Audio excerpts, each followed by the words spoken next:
Cette séance, du coup, va être consacrée à l'ouvrage de Nicolas Renaï qui s'appelle Jusqu'au bout. Voilà, il y aura une présentation suivie d'une discussion. Cette séance est organisée par Marie Planey, Ilona Loézic et Aurore Paillard qui du coup, vont faire l'introduction et l'entrée en matière. Bonne séance. Donc, bonjour à tous. Donc, ce qu'on va faire, c'est qu'on va rapidement vous introduire le livre, puis ensuite on laissera la parole aux intervenants. Donc, tout d'abord, ce livre est le résultat d'une enquête sociologique de plusieurs mois qui a été menée auprès de militants de la CGT retraités de l'usine Peugeot-Sochaux de la région Montbéliard. On y découvre la vie d'un groupe d'amis, tous anciens ouvriers de l'usine. Et ce groupe d'amis s'est forgé au moment de la grève de 1989. Et donc ces amis poursuivent leur engagement dans la section retraitée de la CGT. Dans cette enquête immersive, Nicolas Renaï dépasse le regard misérabiliste de la vieillesse dans le monde ouvrier, sans pour autant éluder les épreuves qui accompagnent le fait de vieillir en milieu rural. Il s'attache alors à décrire des relations de sociabilité ouvrière après la retraite, fondées sur une forte solidarité amicale et un engagement politique qui perdure. Localement, ces militants ont joué un rôle essentiel dans les dernières mobilisations sociales dans un contexte d'affaiblissement du pouvoir des syndicats et de la forte réduction du nombre d'ouvriers spécialisés à l'usine Peugeot dans le cadre de la désindustrialisation française qui a commencé dès les années 1990. Et donc, au-delà du militantisme, ce livre offre un panorama sur le vieillissement dans le monde rural, sur des rapports de genre et aussi sur la place des travailleurs immigrés.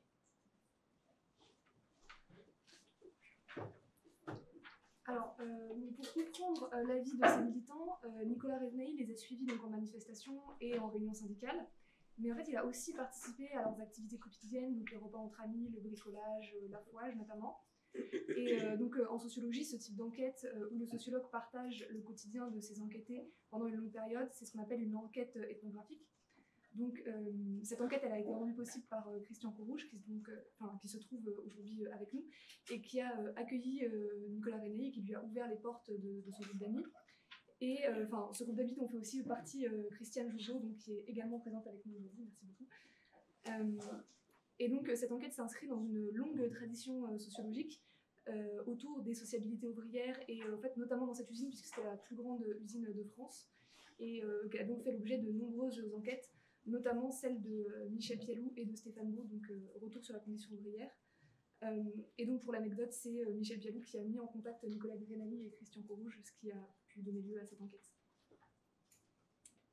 Et je vais maintenant vous présenter les personnes qu'on a la chance de recevoir pour ce séminaire.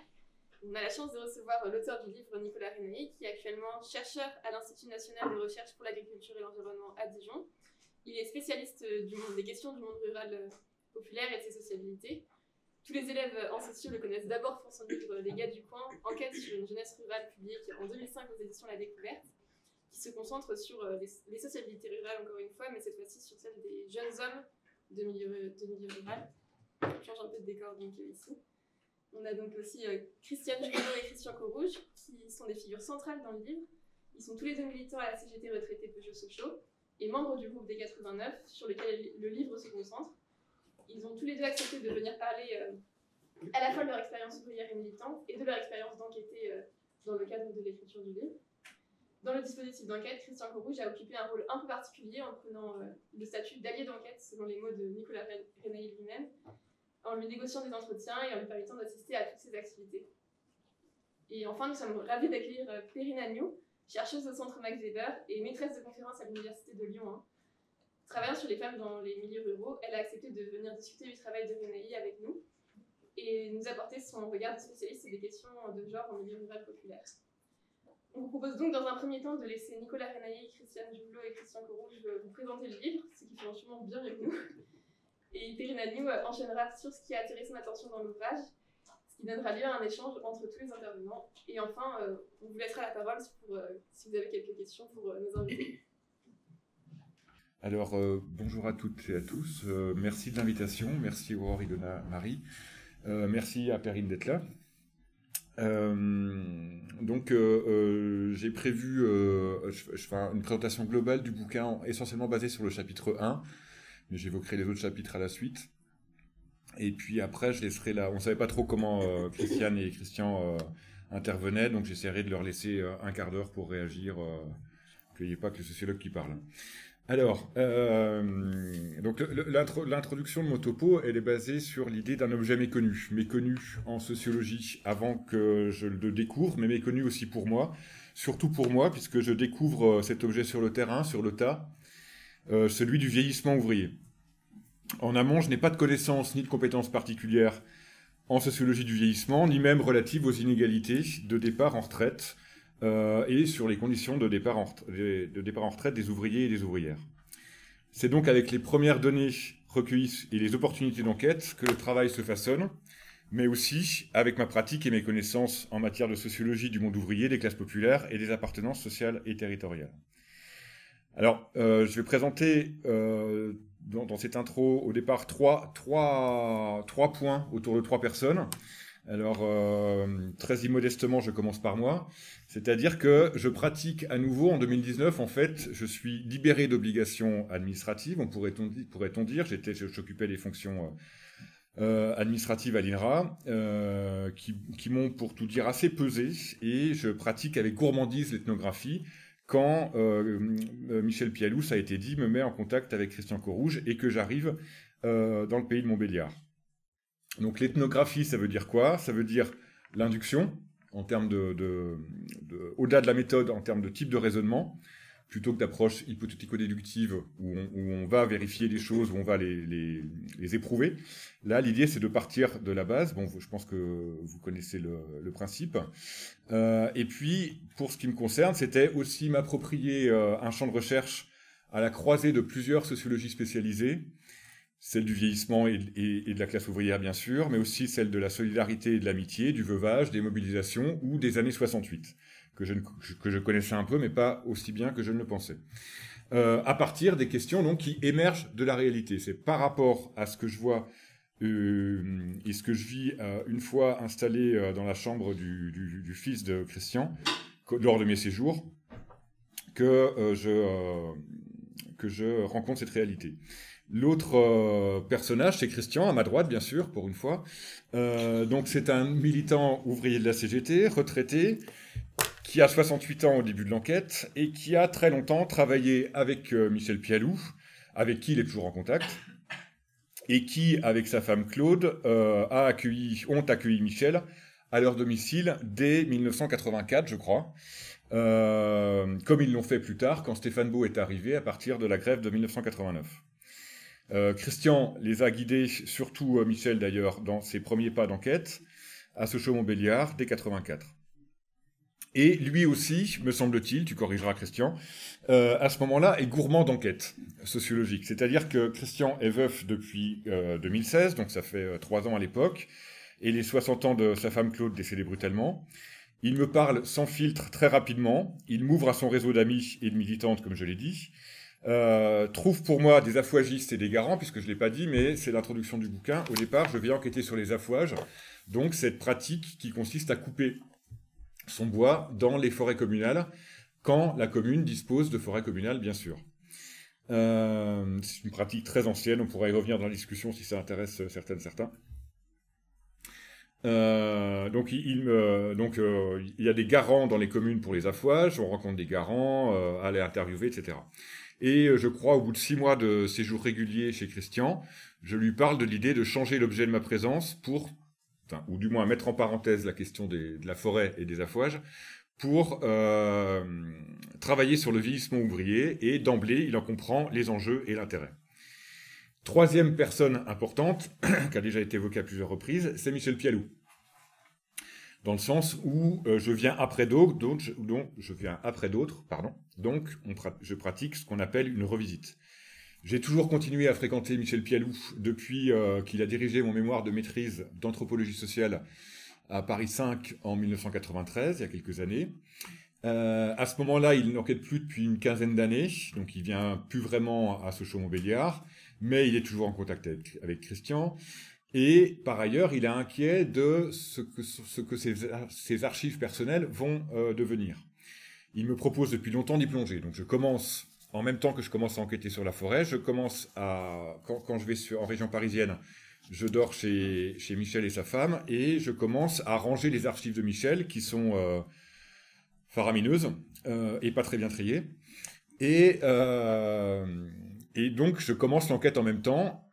Et donc, chemin faisant, je découvre l'opportunité de rencontrer 20 ou 30 ans après lui, au-delà de Christian, des ouvrières et des ouvriers que je connais à présent, ou en partie du moins, puisqu'il y en a un certain nombre qui sont décédés, il y en a qui ont quitté la région, mais avec qui il m'est facile d'entrer en contact par l'entremise de Christian. On y reviendra, j'imagine, dans la discussion, puisque j'ai dit effectivement qu'on avait fait l'enquête ensemble. Voilà, pour le petit portrait de ce qui façonne.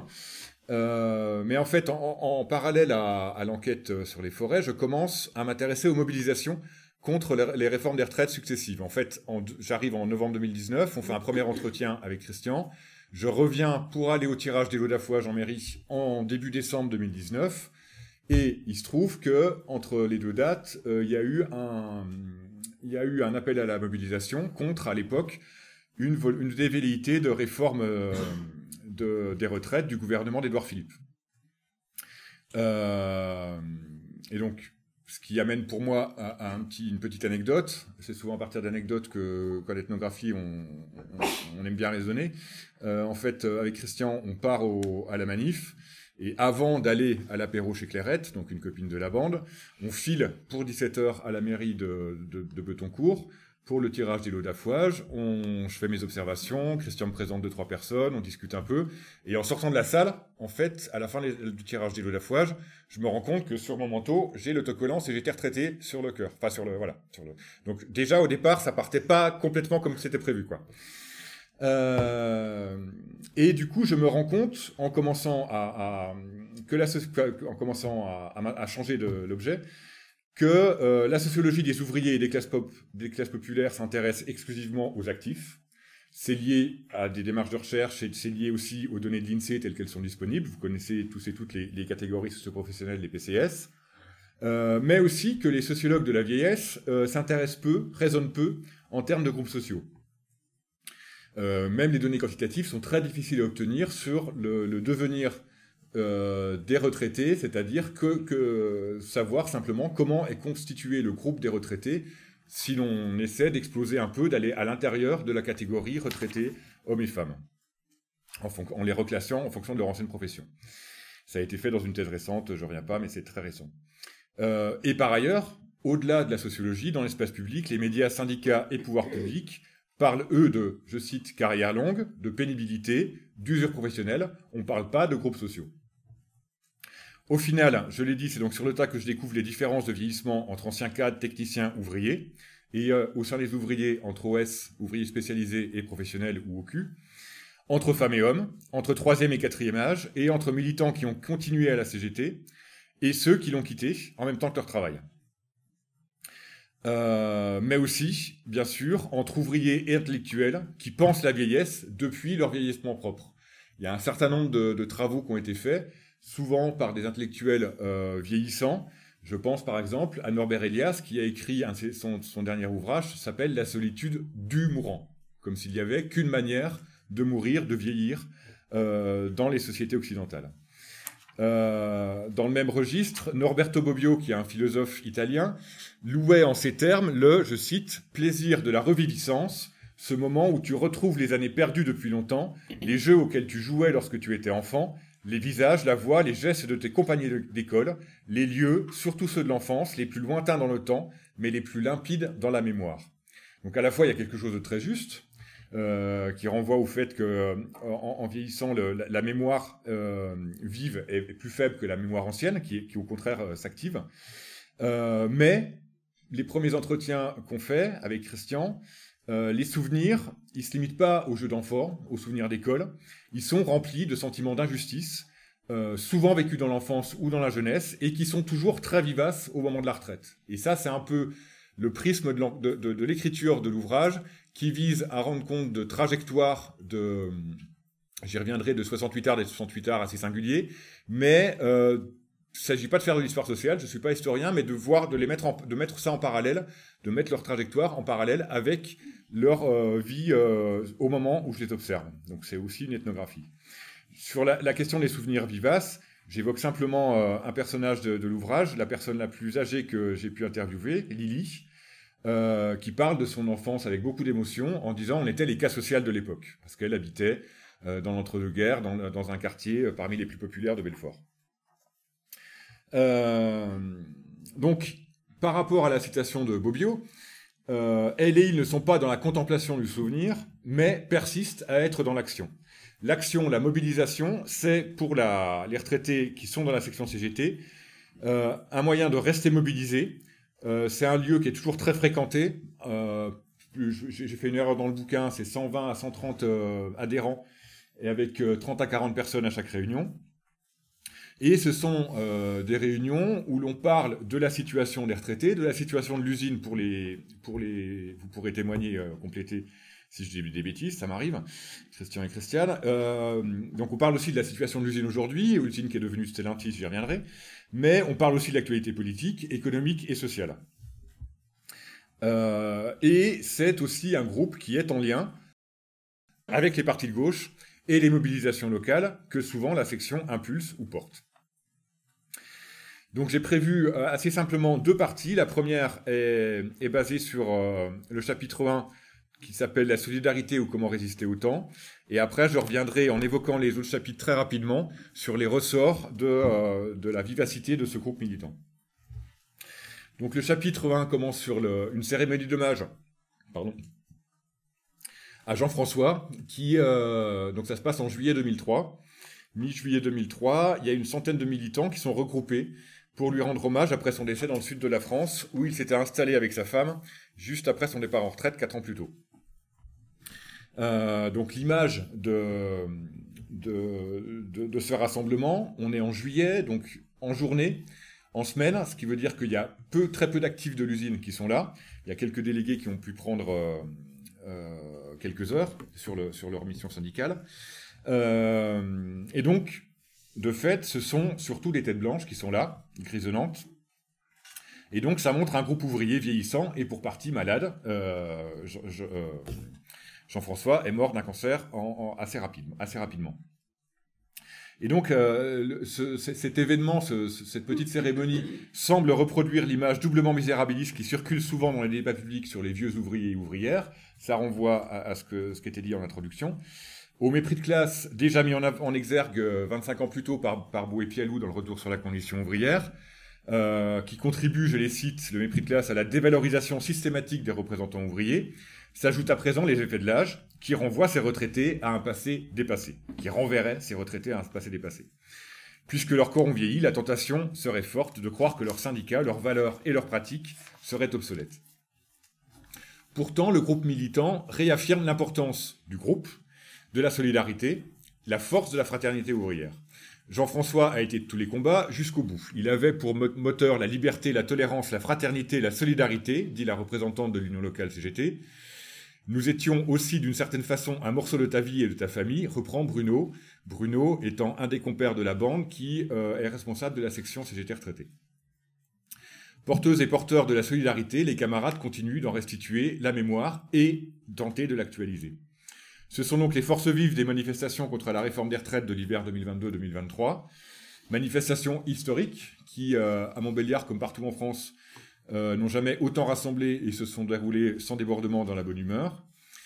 On voit donc que, première chose, le vieillissement dans ce groupe et la solidarité vont de pair. Ce sont les 2 faces du groupe de retraités qu'il m'est donné de rencontrer dans la région.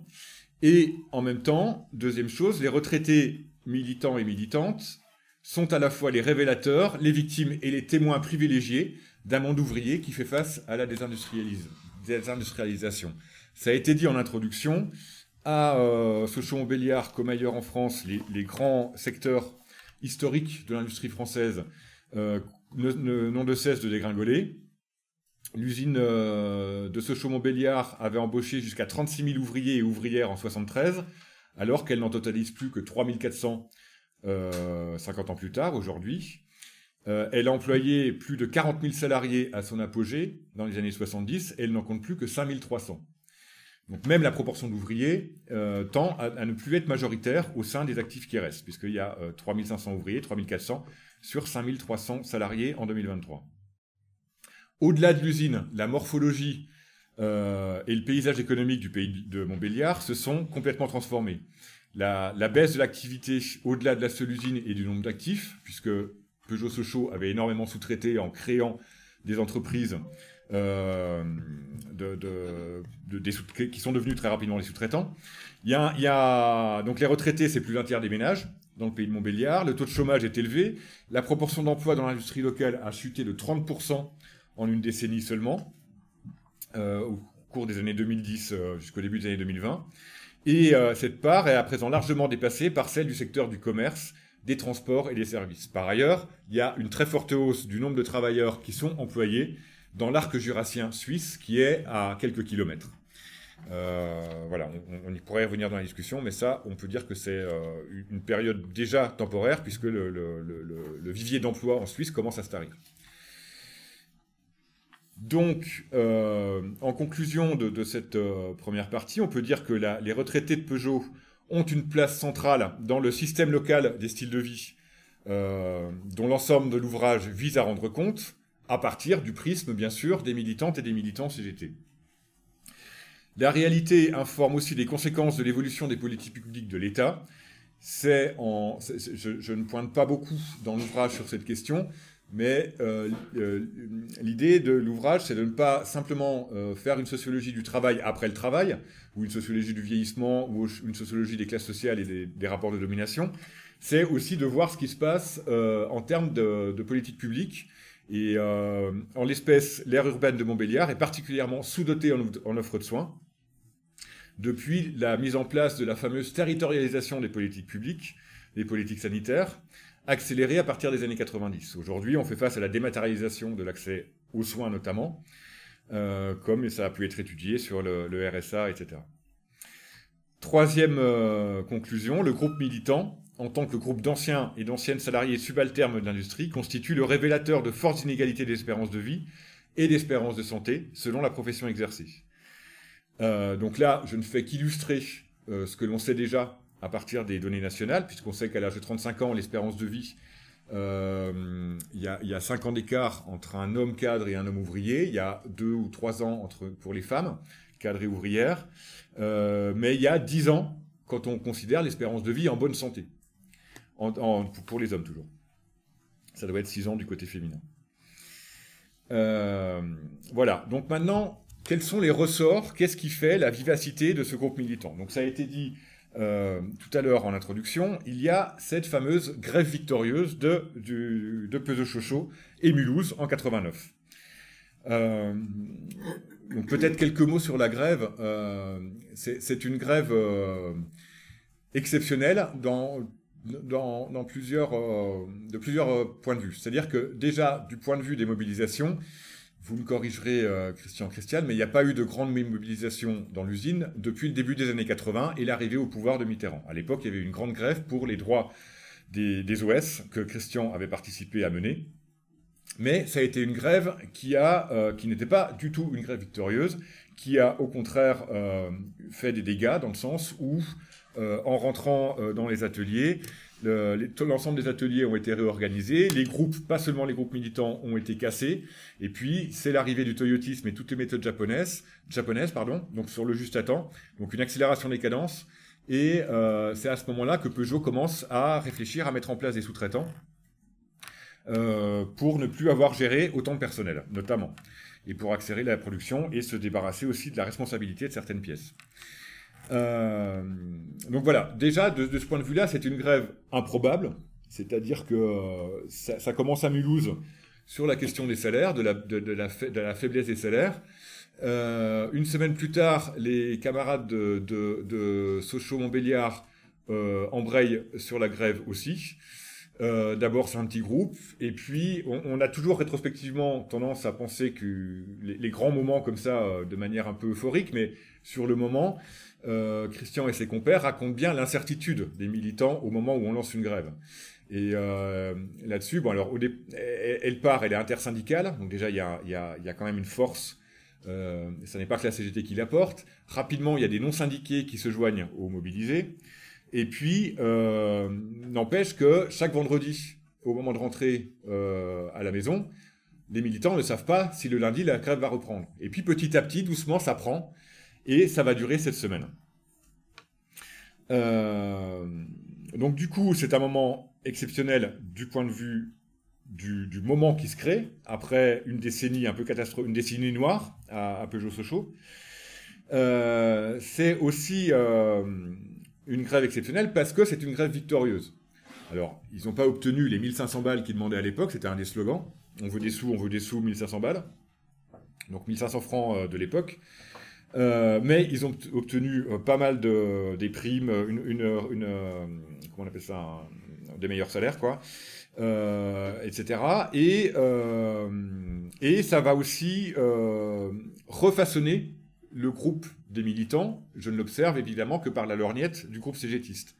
Mais c'est à ce moment-là que Bruno, que j'ai déjà évoqué, qui s'occupe actuellement qui est responsable de la section CGT retraité, va prendre la tête du syndicat localement, qu'il va y avoir une reconfiguration interne. C'est à ce moment-là aussi que Christian, qui avait un peu de distance avec la CGT, est rappelé par Bruno pour revenir militer. Et donc, quand ce groupe arrive en retraite, c'est à ce moment-là que Christiane entre en militantisme, c'est-à-dire c'est la première fois qu'elle fait grève, tu pourras en témoigner, et que dans la foulée, tu prends ta carte à la CGT. Donc c'est un moment fondateur aussi parce que la grève a été victorieuse, mais parce que le groupe s'est maintenu, ou du moins une partie du groupe. Et c'est lui qui fait vivre la mémoire de cette grève. Donc elle était inattendue, elle est un peu miraculeuse, et en fait c'est un peu comme un pied de nez, comme une ultime bravade de ce qui était encore la classe ouvrière. Bébert, un des autres compères de la bande, qui lui n'a jamais été à la CGT, mais a toujours été de toutes les manifs, c'est un peu l'anarchiste artiste de la bande, mais il a écrit sur l'usine, il a publié un ouvrage fantastique qui s'appelle Grain de sable sous le capot, et quand l'ouvrage a été réédité, préfacé par Michel Pialou, il a rajouté un complément à la première édition en parlant de la grève de 89, et il en parle comme de la DER des DER. Donc c'est un haut fait rappelé pour armer la solidarité et les combats contemporains. C'est pas se souvenir pour le plaisir de se souvenir, c'est se souvenir parce que c'est un moment victorieux qui peut être utile aux luttes contemporaines.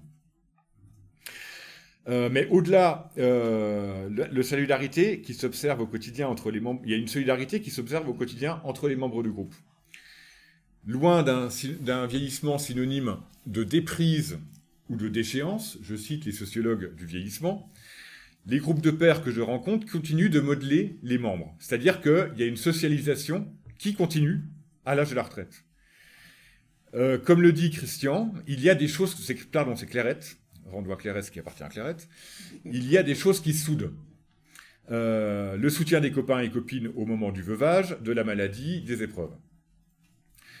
Clairette est celle qui fait régulièrement des apéros chez elle, à la fin de toutes les manifs, mais aussi les apéros se systématisent au moment des confinements sanitaires, puisque les copains trafiquent des attestations pour se rendre... c'est un peu une provocation, quand même, ce confinement, donc ça vous incite à le braver pour aller vous retrouver. Donc c'est à ce moment-là, me semble-t-il, que les apéros chez Clairette s'institutionnalisent.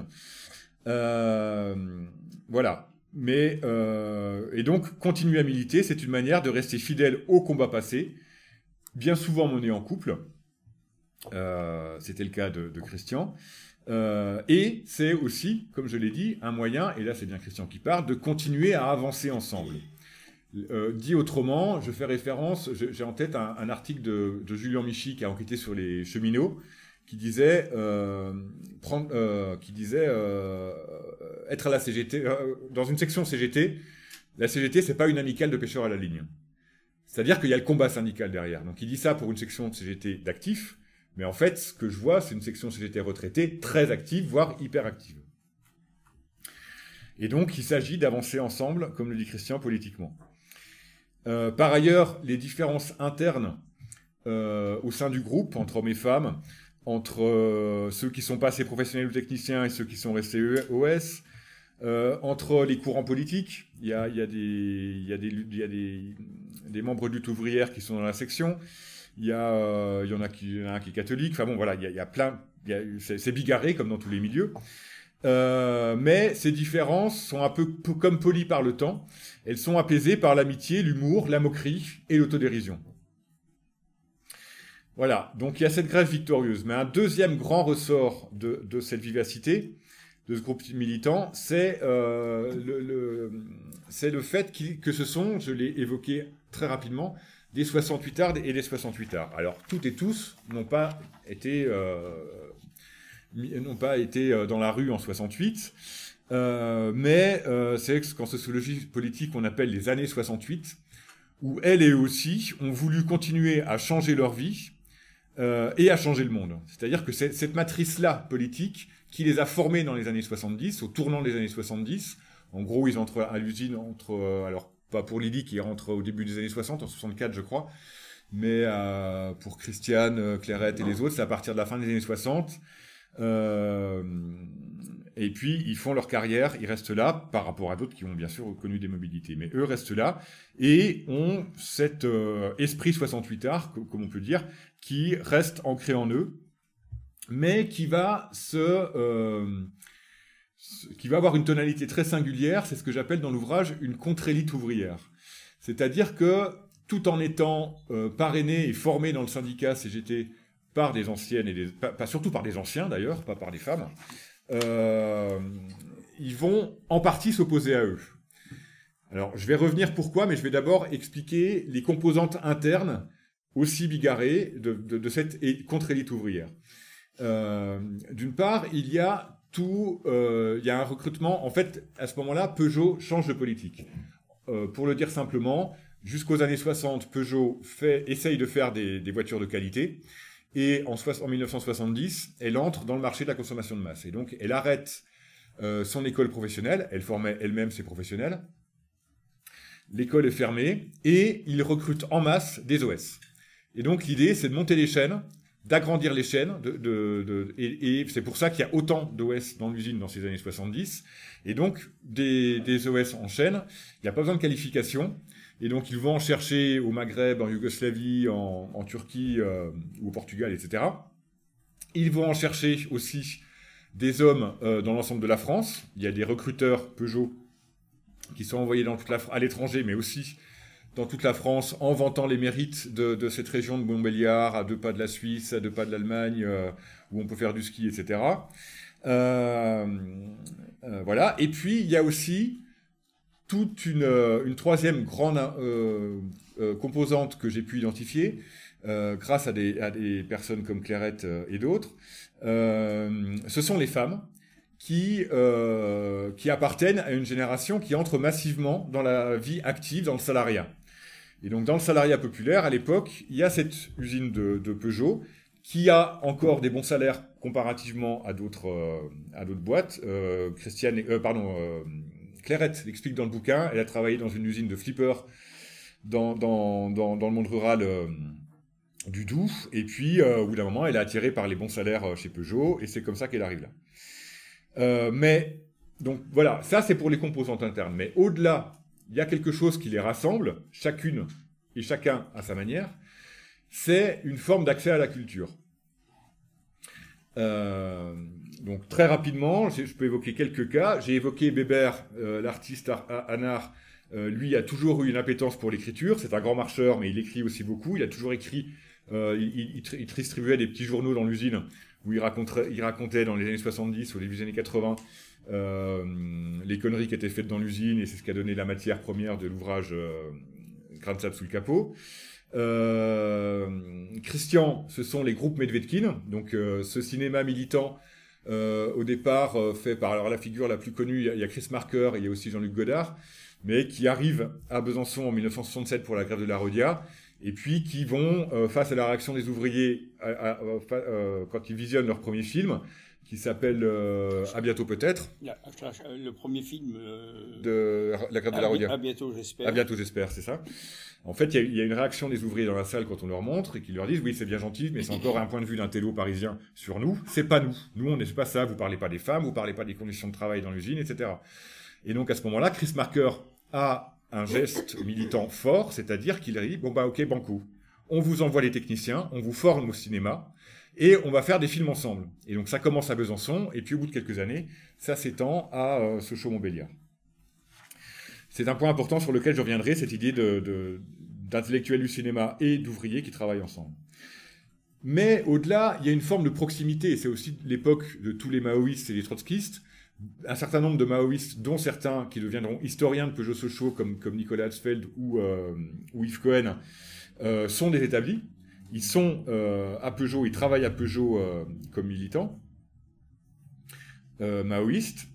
Et Hamid, un des autres personnages de l'ouvrage, raconte lui comment, quand il arrive à 22-23 ans de Tunisie, en fait, déjà, il est dans un baraquement pour immigrés et pour travailleurs immigrés. Il est surtout pas avec les Français.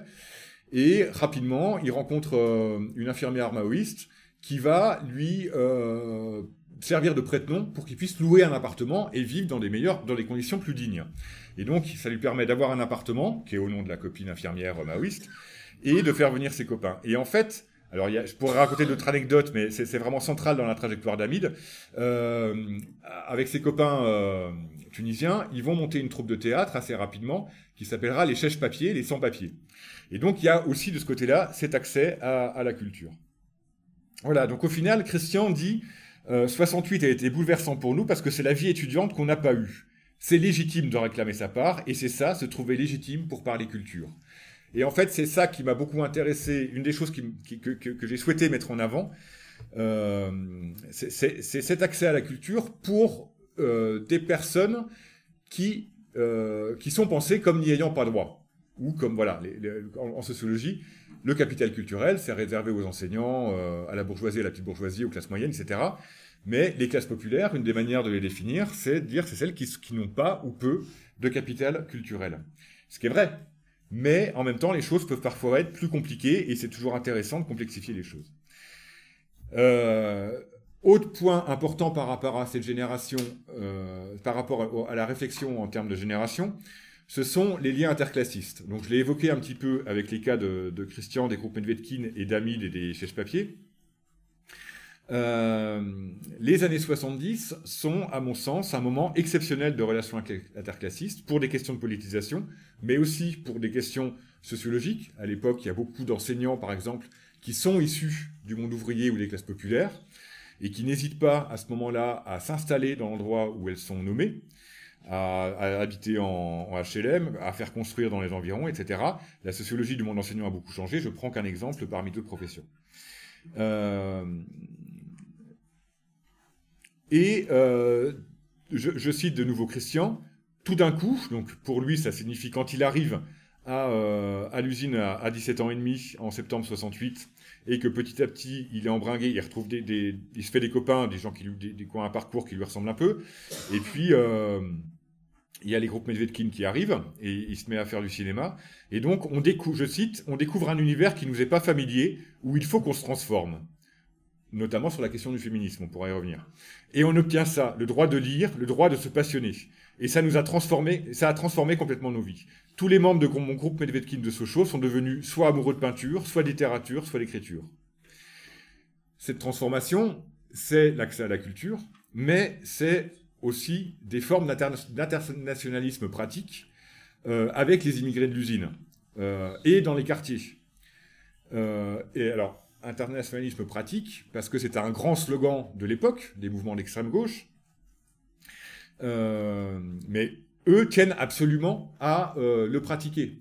Bruno, qui arrive plus tard, qui est un peu plus jeune, qui arrive plus tard à la fin des années 70, mais qui est aussi un 68ard à sa manière, raconte que quand il allait donner des tracts milités sur les chaînes où il y avait beaucoup d'immigrés arabes, il avait appris quelques mots d'arabe, que je n'ai pas retenu, mais qui disaient beaucoup de travail, pas d'argent. Voilà, c'était une manière simple d'essayer d'entrer dans dans la langue et de commencer d'entrer en discussion avec les militants et de les mobiliser. C'est aussi vrai, bien sûr, sur un féminisme qui ne dit pas son nom, ou qui dit rarement son nom. Donc ça, c'est le chapitre 3. Donc c'est aussi un des autres ressorts de ce militantisme. Ces jeunes femmes qui sont toutes issues de milieux populaires, ou dans leur très grande majorité, vont elles aussi chercher à se créer un monde à soi. De nouvelles appartenances libératrices, dès les années 60, dans les cités, le militantisme à la CGT ou au PCF. Alors il y a le portrait de Lily dans le bouquin qui permet de comprendre, parce que Lily est un peu plus âgée, donc en fait elle arrive à l'usine en 64, elle est des années 30, donc elle a actuellement plus de 86 ans, et en fait on voit les changements à travers et tout ce qu'il a fallu faire en tant que femme au sein de la CGT. Son mari était un professionnel, c'était un ancien de l'Alstom. Il était non seulement professionnel, mais en plus délégué CGT. Il a siégé au comité d'entreprise pendant très longtemps. C'est une figure de la CGT.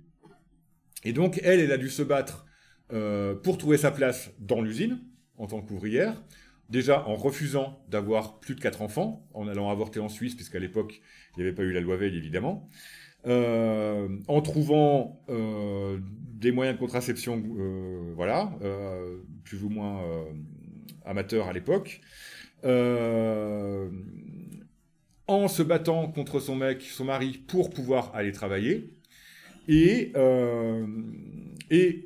dans l'usine, avec les collègues de la CGT, pour s'affirmer, prendre sa carte, accepter que les hommes de la CGT prennent sa place. Donc c'est aussi pour ça que je parle de contre-élite ouvrière. C'est lié, bien sûr, alors tout ce que je dis, je ne l'ai pas dit en introduction, mais ça m'apparaît tellement évident, c'est que le Peugeot Sochaux a été, du début des années 70 à 2014, je crois, la plus grande usine de France. Et donc, c'est aussi pour ça qu'on voit des militants aussi aguerris qui ont une pratique du militantisme fort et que la grève de 89 a autant soudé. C'est quelque chose de massif. Il y a l'effet nombre quand même qui est très important. Mais aussi pour les femmes, puisque assez rapidement dans les années 70, il y a 20% des femmes qui deviennent OS. Donc il y a une présence massive des femmes, surtout dans certains ateliers, comme l'habillage des sièges, etc. Alors évidemment, ça n'est pas que politique, ces femmes qui se créent un monde à soi. Il y a un appel d'air, j'ai évoqué le fait que c'est la génération de femmes qui entre massivement dans la vie active, mais par exemple, le cas de passer vite son permis de conduire et de s'acheter une voiture. C'est ce que font Christiane, ici présente, ou Viviane, dès la fin des années 60, dès qu'elles sont en âge de le faire, elles passent leur permis, elles s'achètent leur dedoche, comme elles l'appellent. À l'époque, il y a 2% des femmes françaises qui ont le permis de conduire et une voiture.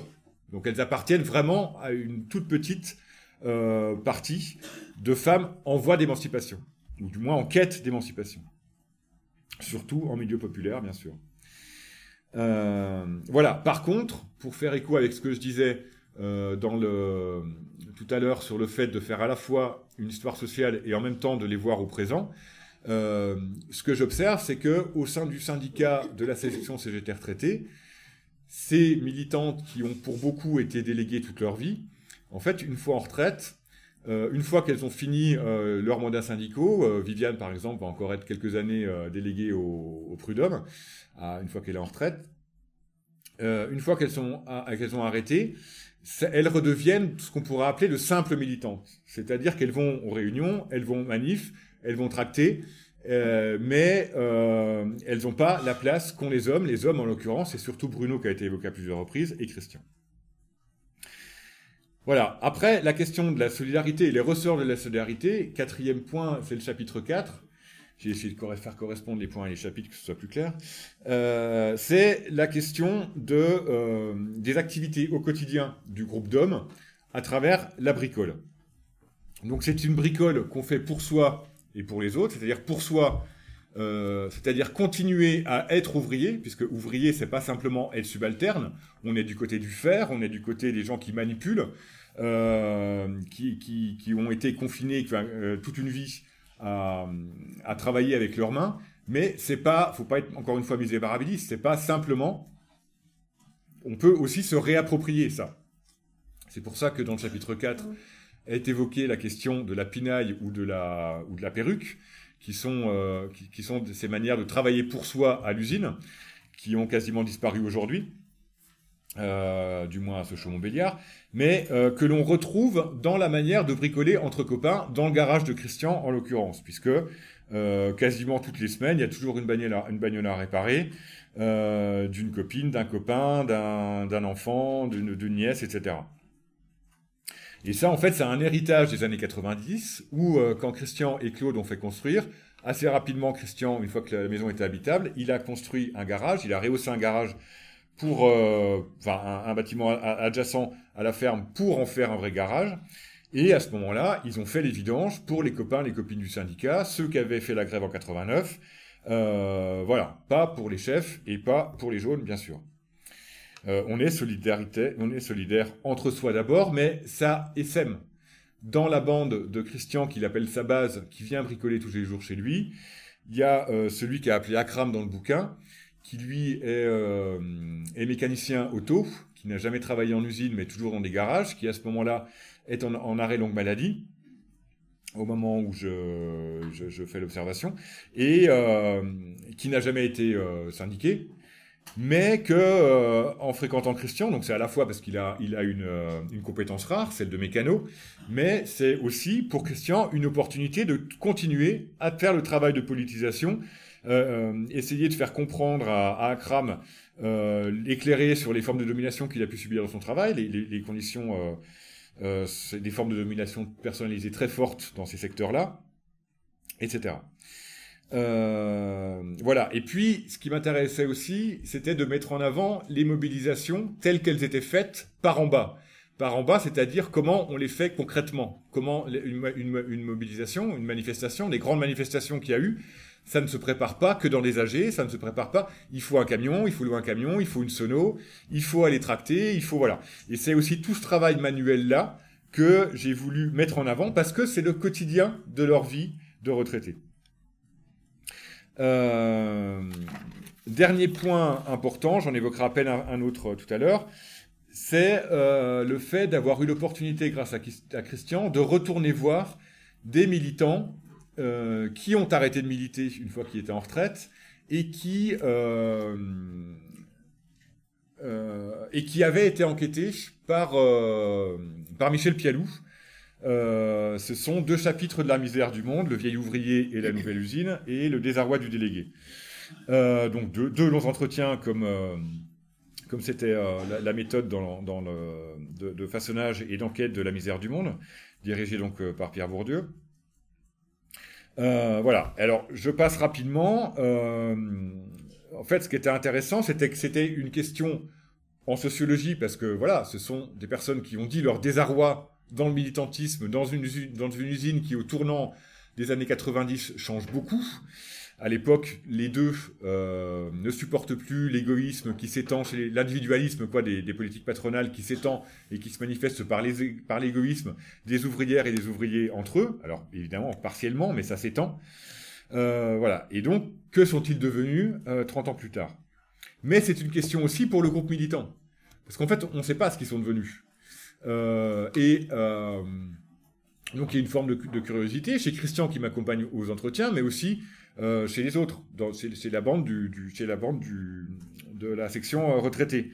C'est-à-dire qu'on a peur que Gérard soit devenu un facho parce qu'il habite en Haute-Saône, où les 2 députés sont au Rassemblement national depuis 2 mandatures, que sa commune vote à plus de 60% au Rassemblement national. Et pour Hamid, on sait juste qu'il a fait un voyage à la Mecque quand il est parti en retraite, et depuis on ne le voit plus trop dans les manifs, on ne sait pas trop ce qu'il est devenu.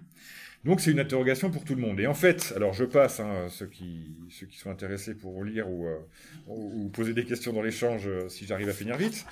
Mais ce qui est intéressant, c'est alors à la fois de voir les ressorts de la démobilisation au moment de la retraite, qui est quand même le phénomène massif. Là, on voit une exception. Celles et ceux qui continuent à militer. Alors, dans la discussion pour voir que c'est pas tant que ça une exception, on en retrouve dans pas mal de secteurs. Néanmoins, le peu d'enquêtes qui ont été faites sur les syndicats d'actifs au moment où les gens partent en retraite, très rapidement, ils se sentent has-been quand ils essaient de continuer à militer dans les sections d'actifs, puisqu'ils sont plus dans les enjeux, on les met de côté, etc. Donc du coup, le fait d'aller voir Hamid et Gérard, ça permet de voir aussi en contrepoint ce qui fait la spécificité de ce groupe de cégétistes. En conclusion, je vais essayer d'être rapide.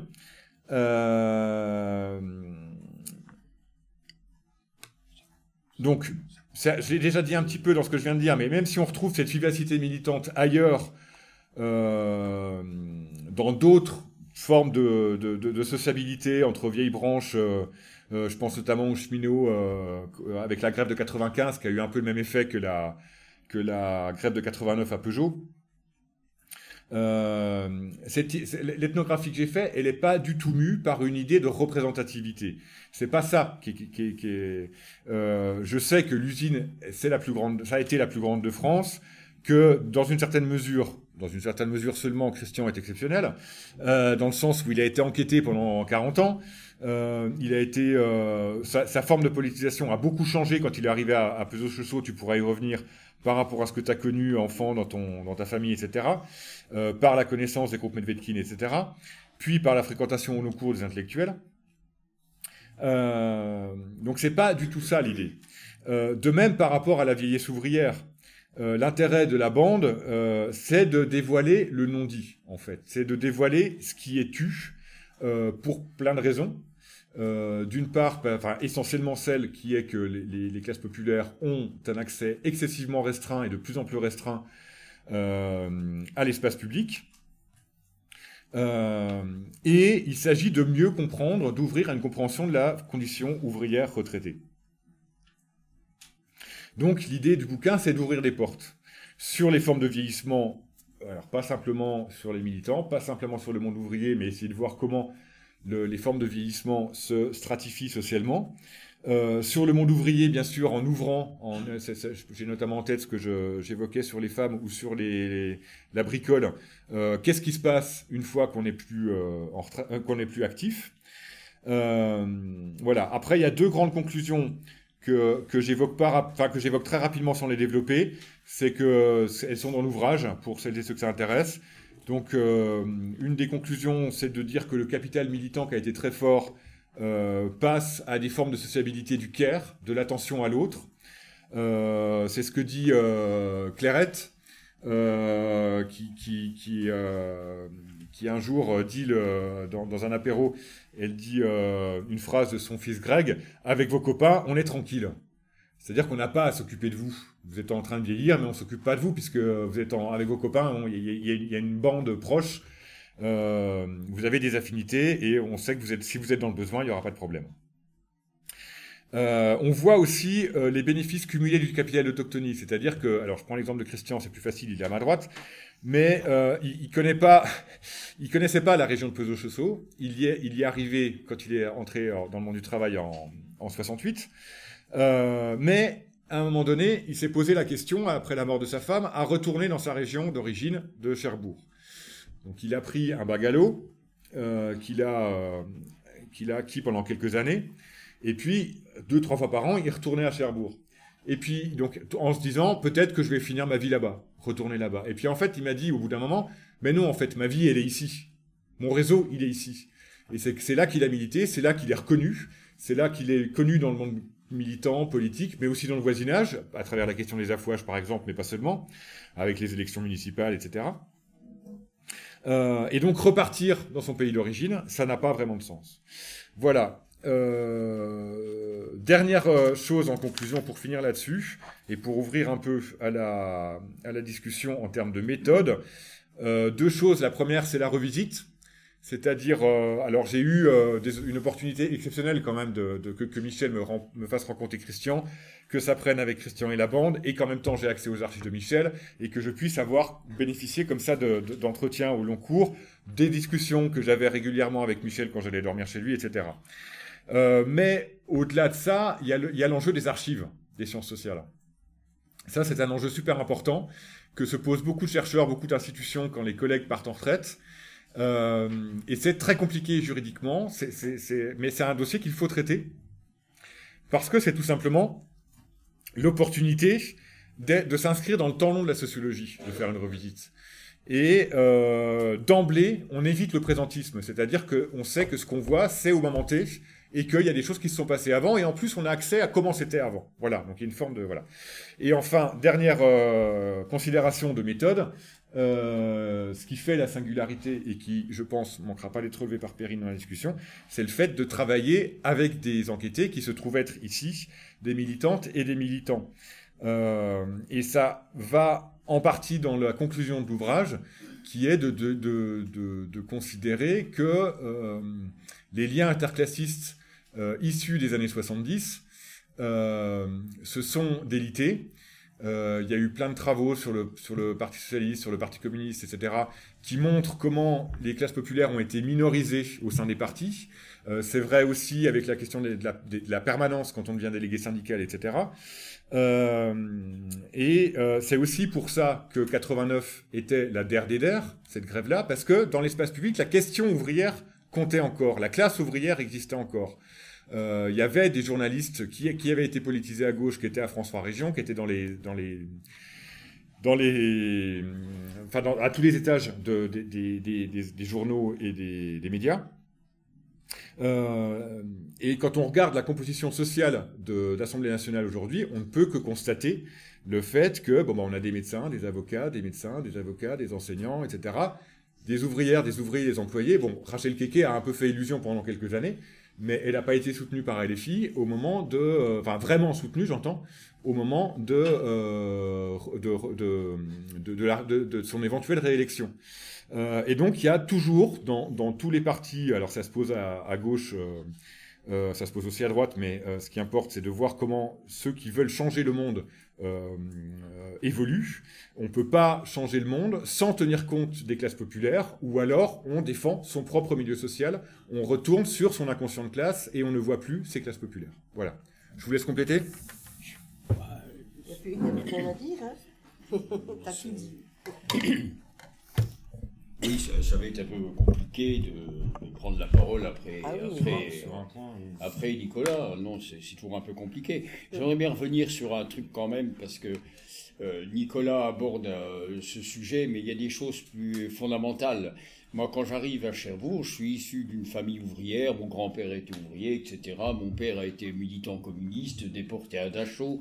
Donc une enfance qu'on croit sympa parce que fils de résistance, ça permet, on se dit c'est quand même bien, c'est glorieux. Oui, sauf que c'est pas vrai, hein.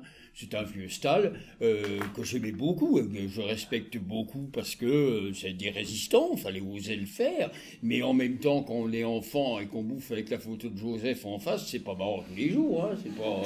Et puis c'est impossible de déterminer, avoir une discussion sérieuse sans qu'il pique une crise et qu'il se tire. On ne le voit pas pendant 3 jours. Donc c'est des choses aussi compliquées d'enfance. Et tous mes frères de ma famille, on est tous partis, on s'est tous éloignés du père, sans renier pour ça son histoire ni rien, puisqu'on est tous devenus militants CGT engagés aussi, mais en même temps avec des particularités, jamais vivre avec un Joseph et jamais vivre ça à nouveau, quoi. Et donc quand on arrive dans l'organisation syndicale à Sochaux, moi ce qui me frappe c'est surtout ça, c'est que je retombe sur la figure de mon père qui est secrétaire au syndicat, qui s'appelait Oreste Pintussi, qui avait été déporté aussi, qui était un vieux Stahl, et qui nous a sortis du syndicat, on était 4 à l'époque, avec des longs cheveux, comme c'était dans ces époques, hein, et qui nous a foutus dehors en nous traitant de gauchistes, alors qu'on n'avait rien de gauchiste, on avait des longs cheveux, des pantalons à pas de def, mais on était avant tout syndiqués au bout de 2 jours d'embauche, parce que ça nous paraissait naturel. Et ce mec nous a sortis comme ça. Et donc, c'est là qu'on a commencé à aller sur Clermont-Moulin et connaître les groupes Edvenkin, donc Godard, Marqueur, Bruno Muel, etc. Antoine Bofanti, sûrement le meilleur preneur de son du monde à l'époque. Et ces gens-là, cette découverte de ces personnes techniciennes du cinéma, très intello quand même, quelque part, nous a obligés à rentrer dans un autre truc. On avait que ça à foutre, on était célibataires, on était dans les foyers de jeunes travailleurs. Il y avait Cohn-Bendit qui racontait partout dans les médias qu'il avait fait les 68 avait existé parce que lui, dans les foyers, il ne pouvait pas faire monter de nana, ni etc. C'était ça aussi le discours tenu. Alors que nous, on vivait la même situation dans les foyers de jeunes travailleurs. On donnait 60% de notre salaire à l'employeur, c'était Peugeot qui était propriétaire de ces jeunes travailleurs, on lui redonnait 60%, on avait le droit à un repas chaud par jour. Et il faut pas oublier, on avait 18 ans, on tirait 10 heures de chaîne à l'époque, on se levait à 4h moins le quart le matin, et quand on était de l'après-midi, on finissait à 11h moins le quart le soir. On n'avait pas de repas chaud, un seul, et pas le droit de faire à bouffer dans les chambres. Et donc on se met en grève, c'est cette période-là où on est en grève dans les foyers de jeunes travailleurs, pour obtenir des droits différents, et qu'on rencontre ces cinéastes. Et donc, la femme d'un cinéaste, Bruno Muel, qui s'appelle Francine Muel-Dreyfus, qui avait travaillé, qui était très féministe, et donc qui était adjointe à Bourdieu aussi, moi que je rencontre et que je prends en affection, plutôt elle me prend en affection parce que j'avais un goût de la lecture prononcée, c'est tout. Je continue à bouquiner maintenant une fréquence, oui, un bouquin par semaine, mais ça fait partie de moi, même en chaîne, c'était compliqué. Et donc en connaissant Francine, et on avait des réactions parce qu'on avait 18, 20 ans, avec les nanas qui n'étaient pas terribles, et puis c'était un masculaire très masculin, je veux dire, à l'époque. Et tout d'un coup, Francine débarque et nous dit, vous êtes vraiment une bande de jolis cons, etc. Et nous après commence à parler du féminisme d'une autre façon. Et c'est comme ça que moi j'ai découvert le féminisme, et bizarrement, parce que... Et on n'osait pas trop en parler parce qu'on était très minoritaires comme mecs syndiqués à la CGT. Tous les délégués étaient des mecs. On mettait une femme pour servir de potiche ou de boniche sur les tribunes des syndicats, c'était tout, quoi, avec un bouquet de fleurs devant. Mais prenait pas la parole. Et c'était ça qui... Et donc ça nous a traumatisés quand même, parce qu'au bout de 2 ans, quand même, quand une nana est venue... et puis il y a des choses qui sont incontournables. Avant la loi Veil, bon, l'avortement était interdit, mais quand vous êtes délégué sur une chaîne de montage, et qu'il y a beaucoup, donc je travaillais dans un secteur qui s'appelait Garniture, où il y avait 300 jeunes hommes et 300 jeunes femmes. On peut imaginer ce que ça peut donner, quoi. Je veux dire, c'est après 68, hein, donc tout ce que ça comportait. Donc il y en a une qui vient me voir sur un carrousel, donc les petites chaînes de montage, et qui vient me voir un matin en me disant, t'es délégué CGT, je suis enceinte, qu'est-ce que tu peux faire? Et là, c'était en 72. Et là, brutalement, il y a une réalité qui éclate que je ne sais pas. Et donc, quand je ressors, j'en parle à mon épouse, et on se met d'accord qu'il faut rencontrer des infirmières à l'hôpital de Montbéliard, voir. Et on forme le premier groupe Black de Montbéliard, donc pour commencer à faire des avortements clandestins.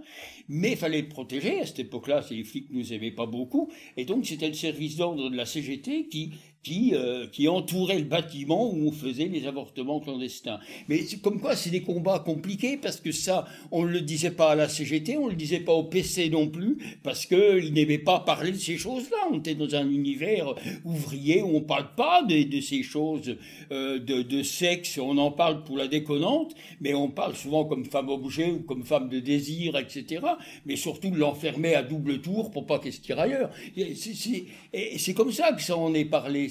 Donc c'est toujours très compliqué, donc on est très minoritaire, mais enfin on fait le job quand même.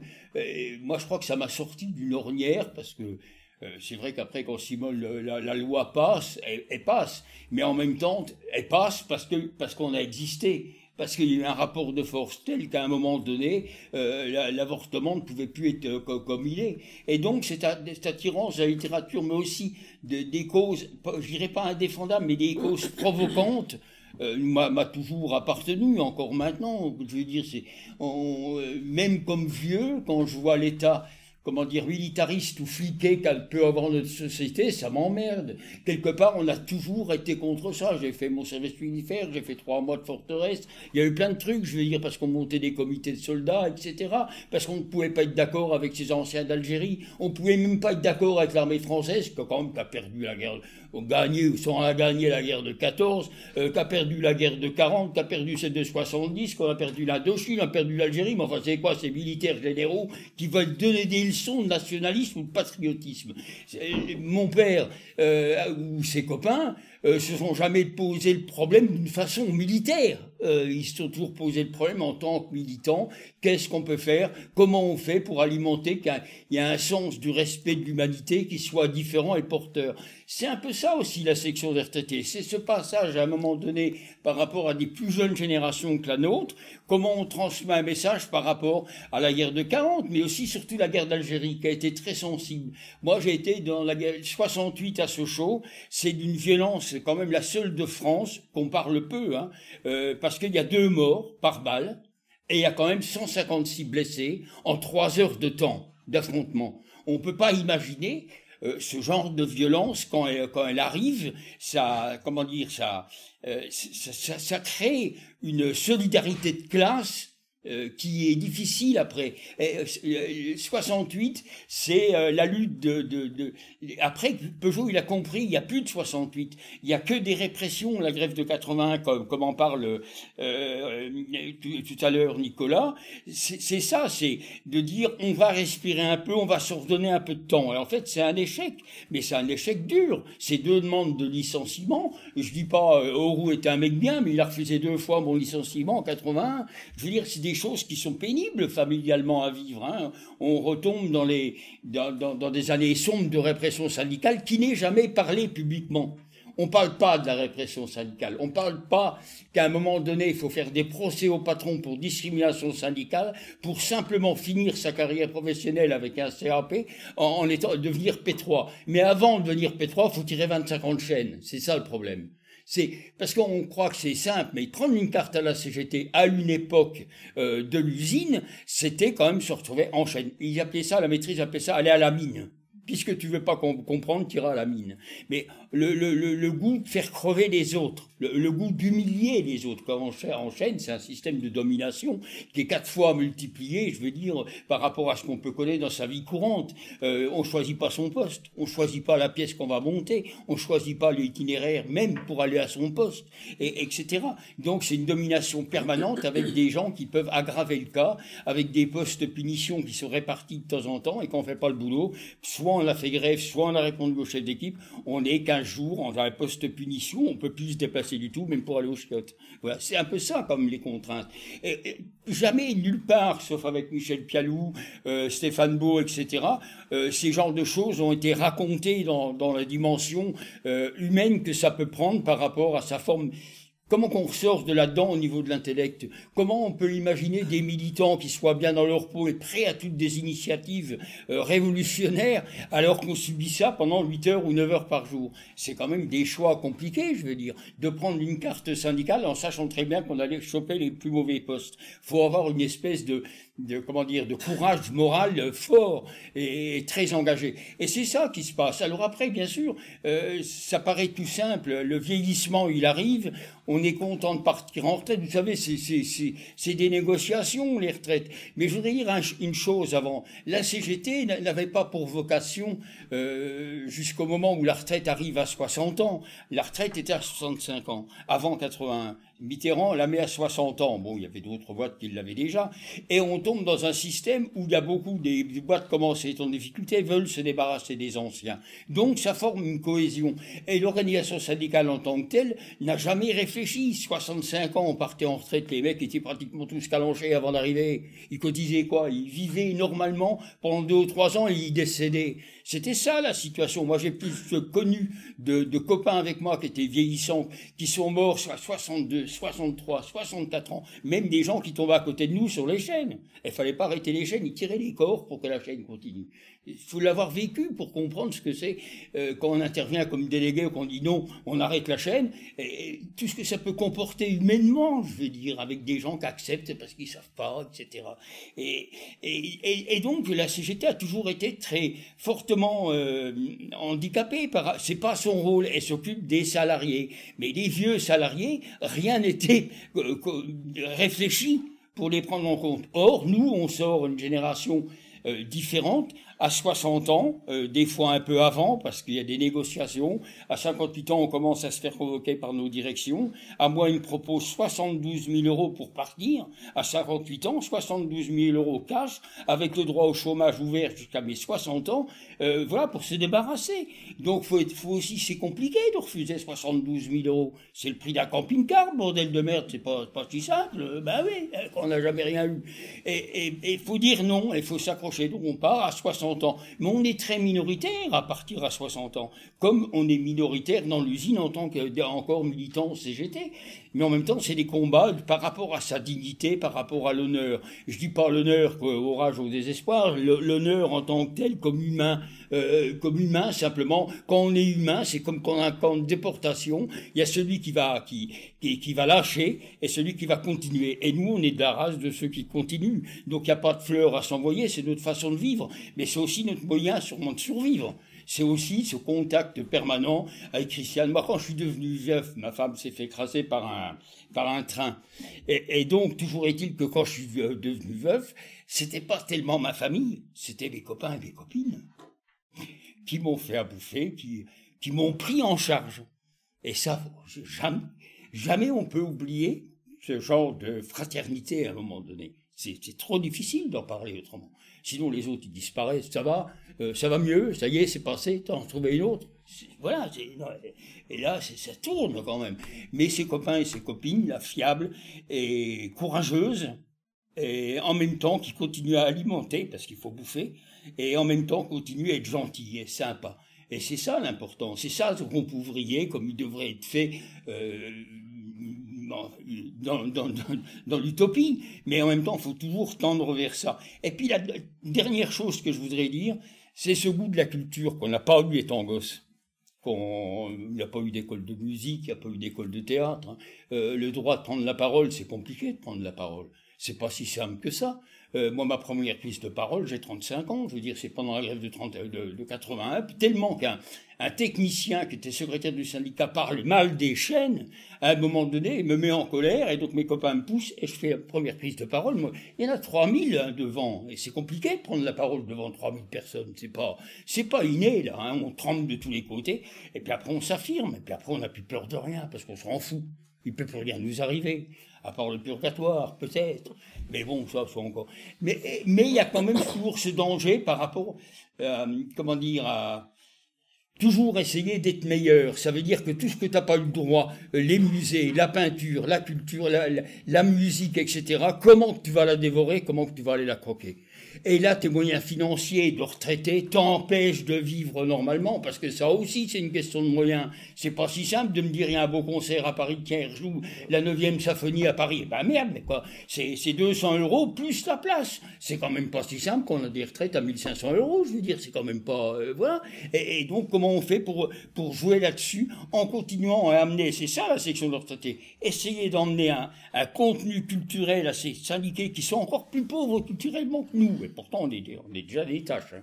Mais quand même, il faut arriver à nous battre. Hein. Mais il y en a qui sont pires que nous. Et donc, comment on arrive à faire passer des bouquins, comment à faire passer des films, en conseillant des émissions, en continuant à créer cette espèce de chorale ouvrière, parce que justement, c'est important pour réunir les gens. On n'a jamais le droit de chanter, c'est interdit de chanter sur les chaînes. Et brutalement, il y a une chorale qui se fait, on a le droit de chanter. Et c'est tous ces aspects-là qu'on veut mettre en place.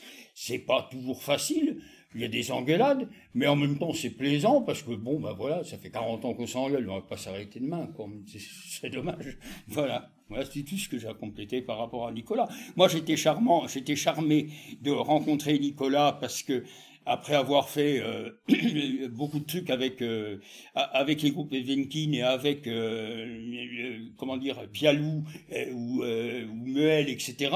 C'est devenu quelque chose d'important. Et moi, j'ai jamais vécu après comme avant. Je veux dire, avant je lisais, mais dans n'importe quel ordre. Alors que maintenant, non, ça va. Je sais où me classer, quoi. Et ça, c'est important de continuer à grandir dans ce cerveau. Mais c'est quand même une espèce de vengeance et d'une haine de classe par rapport à ce qu'on n'a pas eu étant gamin, quoi. Et ça, c'est quand même, je ne repardonnerai jamais. Jamais. Ben derrière vous, je ne sais pas ce qu'il faut dire. Je n'ai pas eu la vie que vous avez eue, ça n'a pas été compliqué comme ça. Je suis pas... moi, j'ai travaillé aussi chez Peugeot.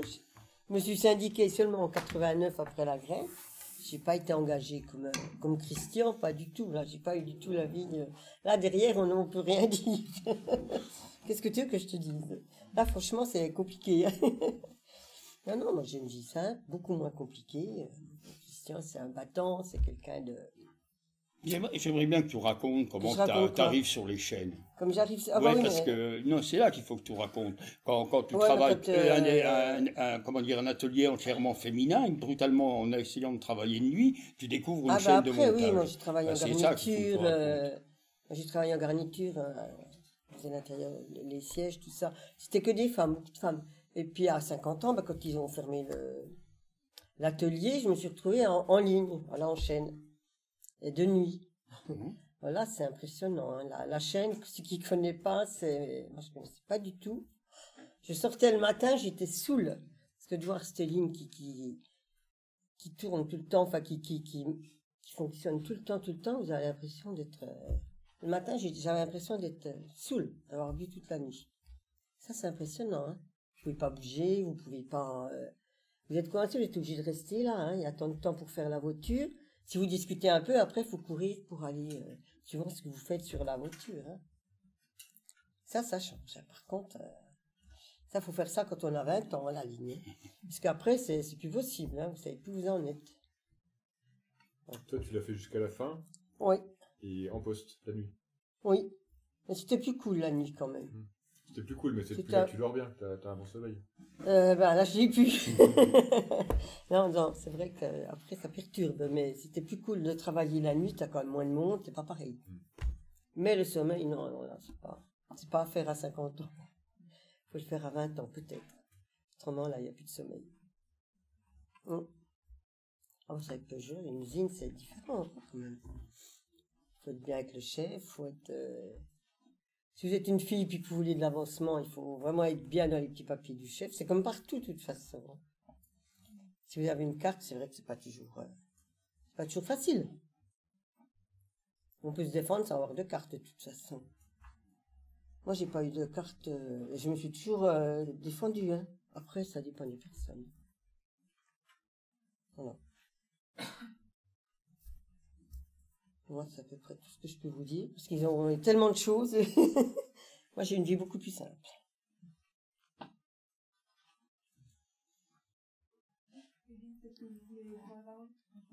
C'était des questions aussi pour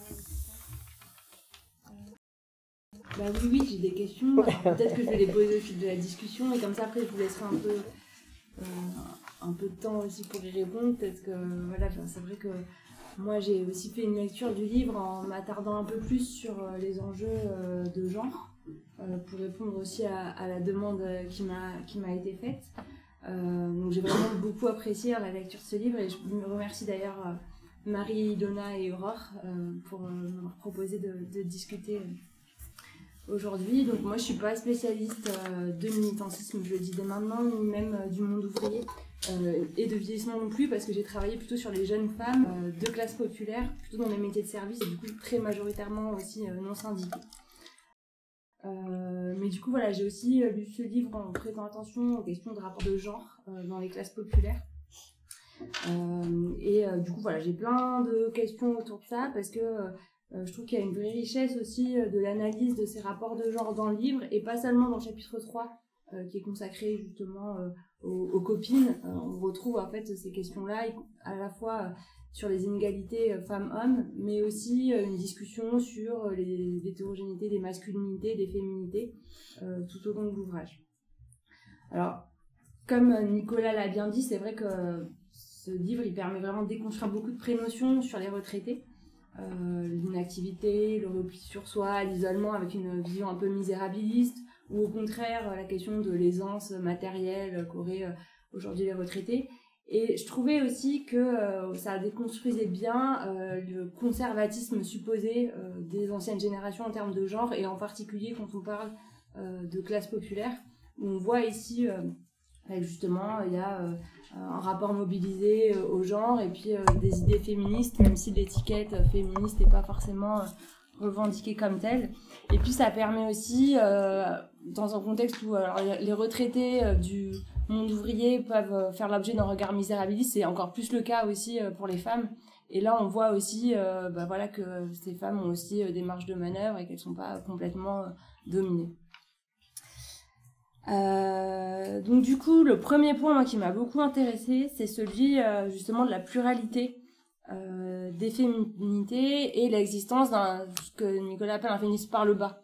Donc j'ai vraiment trouvé ça très intéressant. On voit que finalement les mobilisations féministes n'ont pas été l'apanage de femmes de la bourgeoisie, d'étudiantes, avec un fort capital culturel, y compris ce qui m'a moi frappé dans l'ouvrage, c'est le rapport mobilisé par exemple à la langue et à la féminisation de la langue, qu'on va souvent associer justement à ces femmes de la bourgeoisie, et on voit que chez ces ouvrières c'est aussi en fait présent.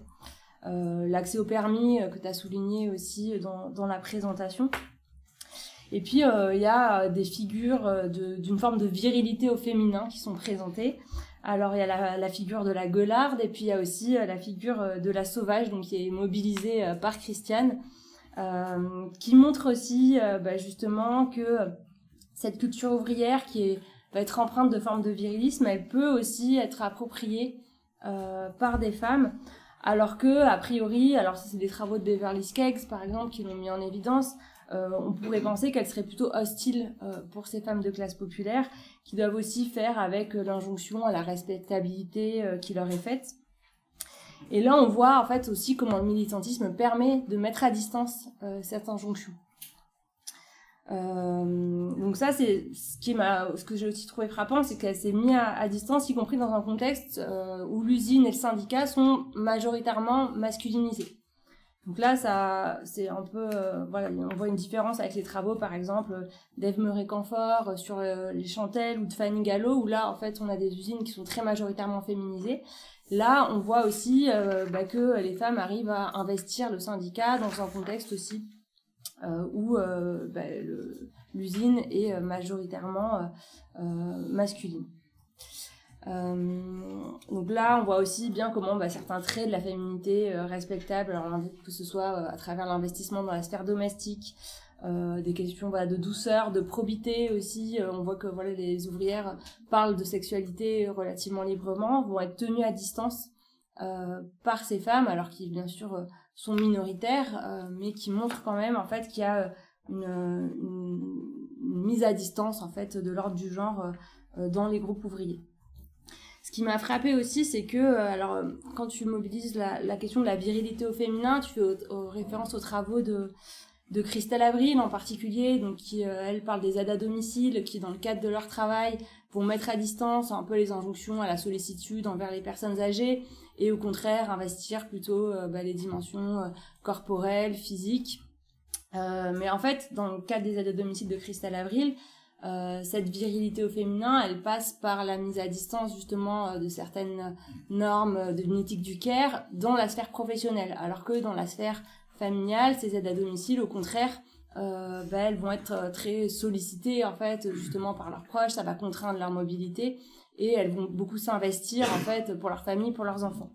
Là, c'est plutôt dans l'ensemble des sphères de vie finalement que les femmes qui sont présentées dans l'ouvrage vont tenir à distance aussi tous ces traits qui vont être associés à la féminité et puis la position qui est attendue d'elles dans la division du travail.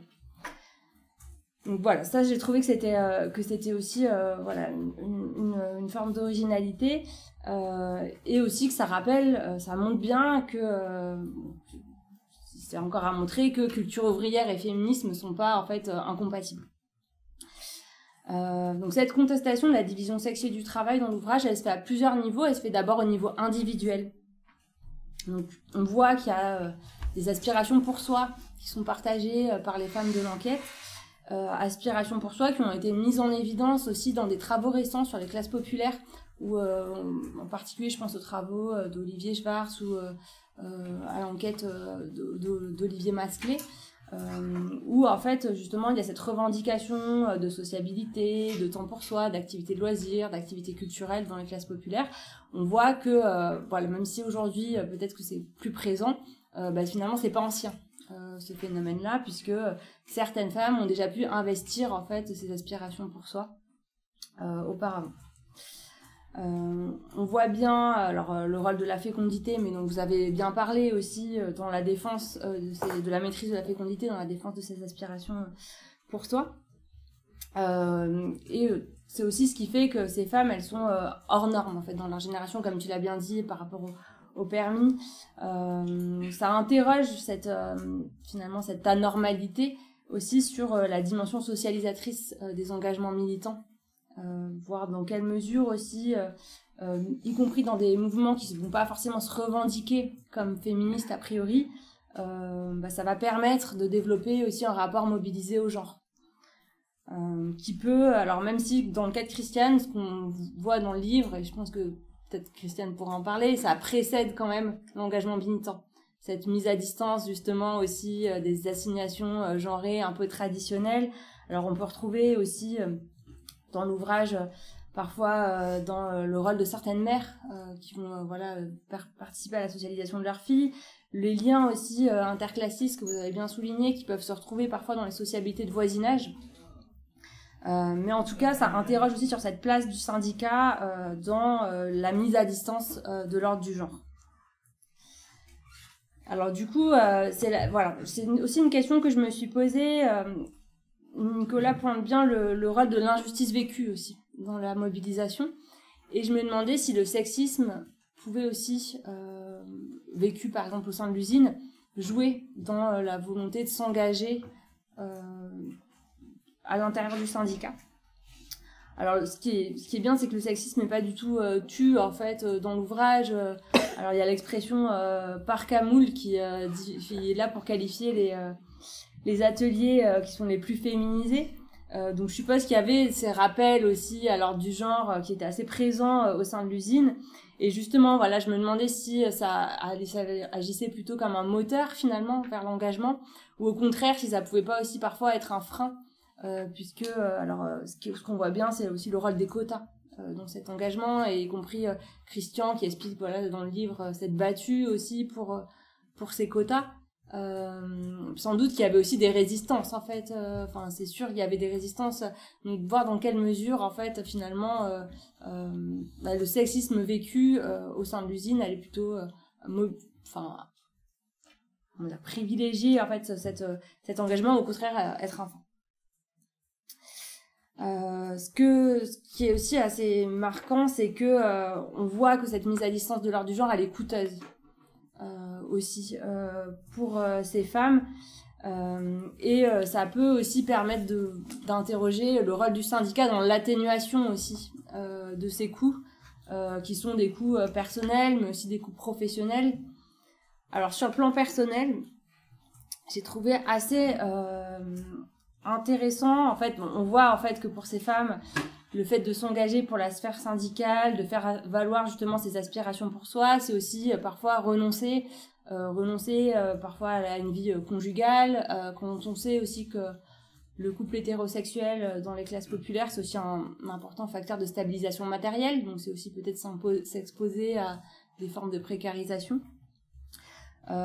J'ai trouvé intéressant de voir que chez les hommes comme chez les femmes, il y a des renoncements privés qui sont dits dans le livre, mais qui prennent des formes différentes. C'est-à-dire que pour les femmes, ça va plutôt être des négociations qui vont mener à des divorces, voire un choix en fait du célibat.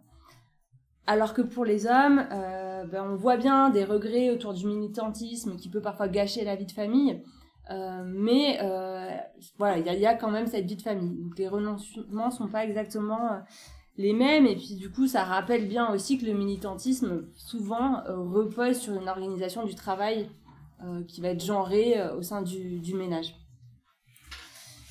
Et puis elle est aussi coûteuse, cette mise à distance de l'ordre du genre, il me semble, au sein de l'usine, puisque comme là vous l'avez dit Christiane, avec la question du travail de nuit qui est aussi lié au fait d'avoir choisi de se syndiquer et de mettre à distance aussi la hiérarchie et de résister d'une certaine façon.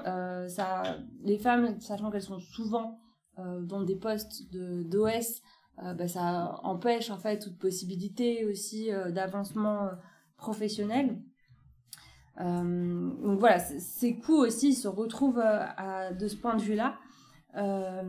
Et il m'a semblé que voilà, c'est aussi particulièrement fort pour les femmes dans un contexte où l'horizon des possibles professionnels est quand même plus limité pour elles par rapport aux hommes.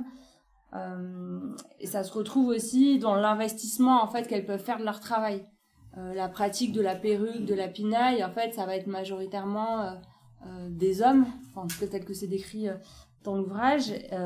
Et en fait, on voit bien, et la Christiane en a bien parlé à l'instant, que voilà, quand on est sur la ligne, c'est difficile de se ménager des formes d'autonomie en fait dans le travail.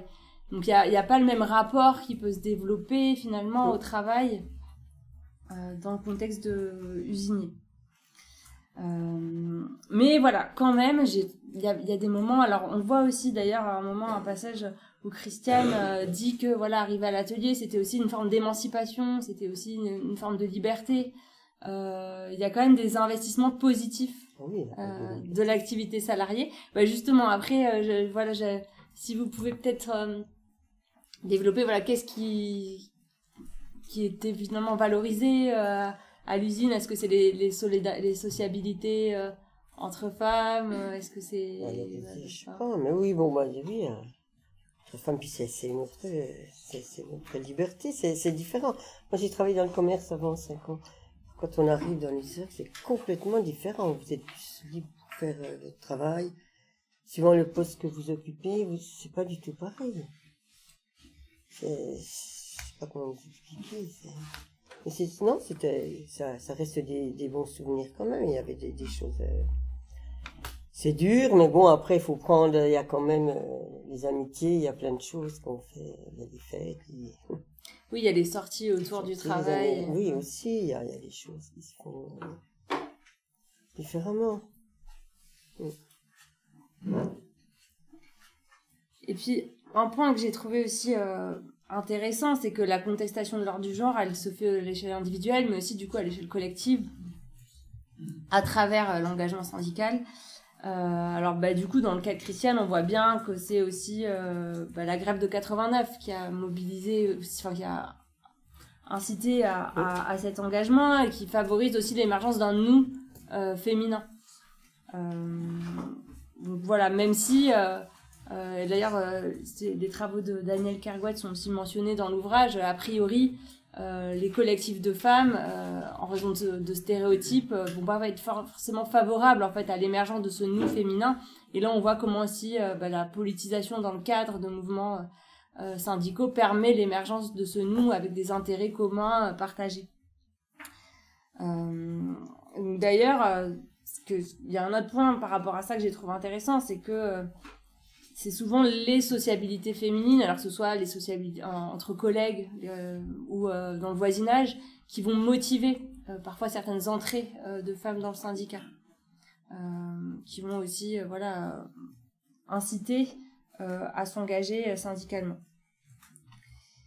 Et puis voilà, par rapport aussi à la conclusion de Nicolas sur la question de l'autochtonie, comment elle se construisait aussi à l'usine, on voit aussi le rôle de la stabilité de l'emploi aussi pour constituer en fait ces réseaux de solidarité entre femmes qui vont être durables et qui vont être liés à l'inscription dans un lieu de vie.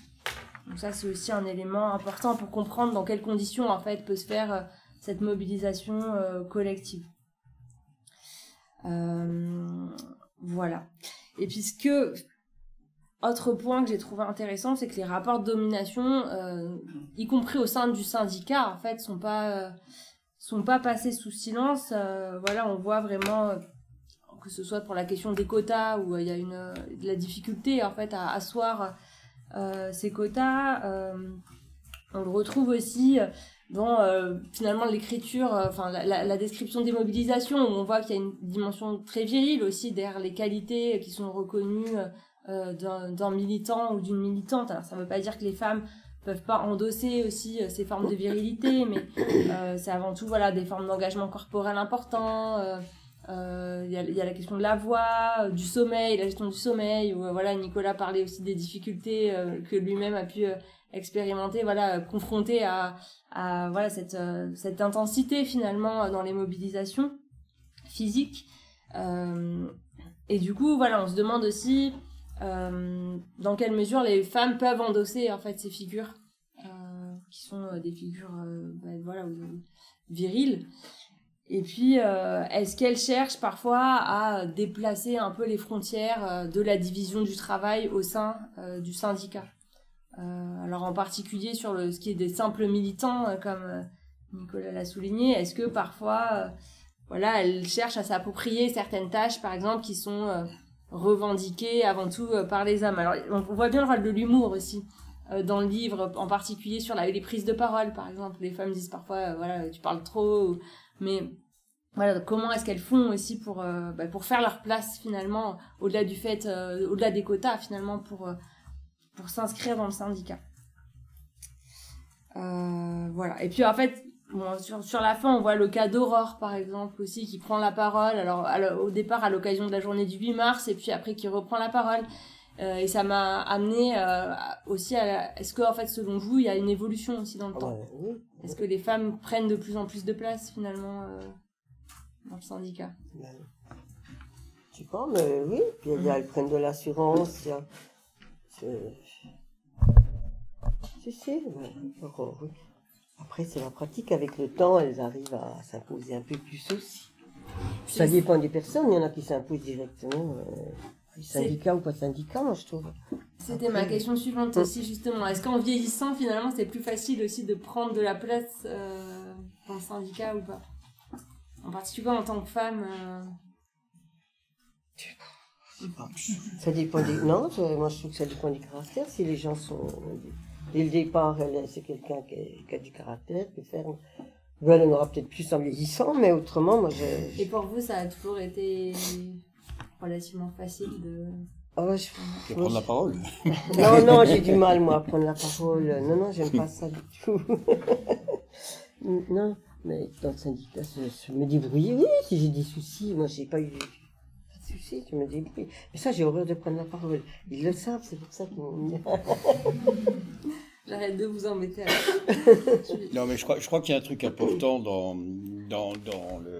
ce que vous venez de dire, parce que, en fait, c'est réfléchi. Moi, je me rappelle des années 80, par exemple, où on est en chaîne, on a fait la grève de 81, on n'est pas bien, donc à partir de 76, 77, on sent que la productivité augmente, donc ça veut dire la productivité quand on est en chaîne, c'est facile hein, pour un patron, il accélère quoi. Donc en supprimant des travailleurs des postes de travail, on fabrique plus de voitures, mais il suffit d'accélérer la chaîne, je veux dire, c'est un peu... contrairement aux autres professions, qu'elles soient techniciennes, ouvriers professionnels, etc., c'est très différent le ressenti qu'on peut avoir par rapport à une production de masse, comme parlait Nicolas, et les transformations de l'usine de l'époque. Et ça nous amène dans les années 78, 79, à réfléchir dans les sections syndicales de carrosserie. Comme carrosserie, c'est un atelier où, sur les deux tournées, il y a 14 000 personnes. On s'imagine un atelier de 14 000 personnes. Et dedans, il y a peut-être, je sais pas, je dirais 500 ou 600 femmes, maximum. Et on se dit quand même à deux, donc il y avait Philippe Marchaud qui s'est après suicidé, donc c'est pas facile hein, quand même de parler de ses souvenirs à 26 ans, se tirer une balle dans la tronche, hein. C'est quand même pas si évident, mais il venait avoir 80 jours à pied, je veux dire, depuis le début de son embauche, hein. Donc c'est des pressions, on voit bien, compliquées. Et donc à ces périodes-là, on se voit et on discute et on se dit que ce serait bien que les femmes deviennent majoritaires à la section syndicale de carrosserie. Alors qu'elles sont complètement minoritaires dans les effectifs de l'usine. Et on voyait le souci de faire, comment dire, émerger. On savait que ça allait déstabiliser, mais en même temps, on a préféré faire ce choix-là. Et l'année où on décide, donc ça devait être en 78, de mettre les femmes majoritaires dans les sections syndicales, ça veut dire qu'on oblige les mecs à renoncer à leur mandat de délégué pour la laisser à des femmes. Et c'est compliqué syndicalement parce qu'on se trouve confronté sur une chaîne de montage. Vous savez, les heures syndicales, c'est important. Contrairement, c'est souvent pas raconté. Mais les 15 heures ou les 20 heures que dispose un délégué du personnel, c'est 20 heures de liberté où il peut quitter l'enfermement d'une chaîne. Et enlever ça à un mec, c'est lui couper les couilles, quoi, quelque part. Et donner ça à une nana à côté qu'on connaît pas, que nous on connaît, les 2 ou 3 responsables, mais les autres ignorent totalement comment ils sont arrivés à la CGT, et ça devient compliqué. Pourtant, c'est ce qu'on fait. Et on y arrive. Alors, on laisse des bras cassés, je veux dire, parce que les copains, ils sont plus d'accord pour militer, on leur a enlevé leur mandat, ça peut se comprendre, mais en même temps, on gagne. On gagne parce que ces nanas sont devenues, elles étaient 5 au départ, elles sont devenues des nanas formidables. Alors bien sûr, il y en a 2 qui ont pris leur compte, mais parce qu'il y a la vie normale et courante, mais les 3 autres, enfin Étiennette, Emilienne et la Josette Maybold, sont devenus des délégués au comité d'entreprise, sont devenus au secrétariat du syndicat, sont devenus délégués syndicales du groupe PSA. C'est quand même pas si simple. Et tout ça par un choix fait à la base en disant on enlève des mandats aux mecs, on les donne. Parce qu'autrement, ça changera jamais. Et c'est dans une population très émigrée. 80% des chaînes de montage sont constituées d'ouvriers turcs, de Yougoslaves, de Marocains, d'Algériens, etc. Donc c'est une population pas facile, mais moi j'ai jamais connu de difficultés particulières de la part de ces copines, hein, et qui continuent d'exister, et c'était la grande aventure de leur vie. Et pourtant en les mettant délégués, on savait qu'elles allaient divorcer, on savait qu'elles allaient vendre leur baraque, parce qu'on sait tout ça aussi. Parce que c'est pas si simple pour leurs conjoints d'accepter ces transformations. Et 4 ans après, ils divorcent toutes, et ils en vivent pas plus mal, hein. Mais voilà, c'est des choses qu'il faut avoir. On croit que c'est tout simple, et en fin de compte, quand on est aux manettes d'un atelier, qu'on décide de changer un peu les choses, on voit bien qu'il faut y mettre de la volonté, et des fois, c'est pas simple, parce qu'on on s'engueule entre camarades. Et la deuxième chose, c'était par rapport à la prise de parole. Aurore, nous, on l'a fabriquée, quoi, je veux dire, on l'a fabriquée. On assiste à sa première prise de parole, où elle vient nous faire lire son texte, pour qu'on le corrige. Et on se refuse de le corriger, parce que c'est ses mots à elle. Et donc, à chaque fois, encore maintenant, elle me fait lire ses prises de parole, alors voilà, elle est partie, c'est bien. Il manque un peu de fermeté dans sa voix. Faut qu'elle arrive à la monter, faut qu'elle arrive à se mettre en colère, faut qu'elle dégueule les tripes, quoi. Mais ça vient au fur et à mesure des temps. On apprend la haine, hein. Ça vient vite. Ouais, mais c'est tout ce que j'avais à dire. Merci beaucoup. Alors, sur la question du genre, il y avait un dernier point, mais dont Nicolas a aussi un peu parlé, qui est la façon dont aussi penser qu'est-ce que le vieillissement fait aux masculinités, aux féminités.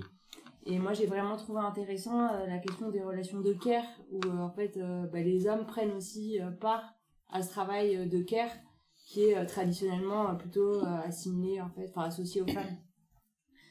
Donc là, on voit aussi que voilà, les hommes prennent soin des femmes de la bande, des femmes qui ont des problèmes de santé, des femmes qui connaissent aussi le veuvage, et où il y a aussi une entraide en fait qui va se mettre en place aussi de leur côté. Même si en fait ce travail d'entraide, il va être aussi associé à une division du travail sexuel.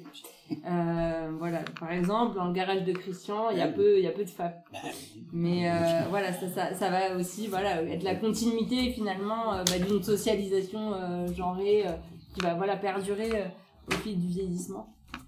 Il y a quand même certains espaces, alors je pense à Viviane par exemple qui parlait des cours de gym, de la gym avec les copines, donc il y a aussi des espaces d'entre-soi féminin qui sont présents dans l'ouvrage. Alors je suppose que aussi Nicolas il y a eu moins facilement accès à ces espaces-là, mais voilà, ils existent quand même. Du coup je vais en terminer avec la question des relations d'enquête justement par rapport à ça. Alors j'ai trouvé ça intéressant au départ, cette question aussi de quels sont les espaces qui sont ouverts à un enquêteur, à un homme, en lien alors à la fois avec des rapports de genre, typiquement il est peut-être plus compliqué justement de pénétrer dans le cadre de l'entre-soi féminin, mais aussi des rapports d'âge où finalement c'est peut-être moins compliqué en tant qu'enquêteur de travailler auprès de femmes plus âgées que soi, alors qu'avec des femmes plus jeunes par exemple ça pourrait être plus problématique. Donc on voit ici comment âge et genre vont se mêler aussi en lien avec des questions aussi des mises à distance de suspicion de drague, ou voilà avec le lien de relations hétérosexuelles. C'est un aspect d'ailleurs que j'ai trouvé aussi assez intéressant, c'est que les enquêtés, les amitiés mixtes finalement étaient aussi assez désexualisées, c'est-à-dire qu'il y avait peu de soupçons finalement de relations, sauf dans le cas, alors je sais plus si c'était Christiane et Viviane ou qui étaient soupçonnées d'être lesbiennes dans le voisinage, et que vous en riez. Oui, non, mais ça c'est...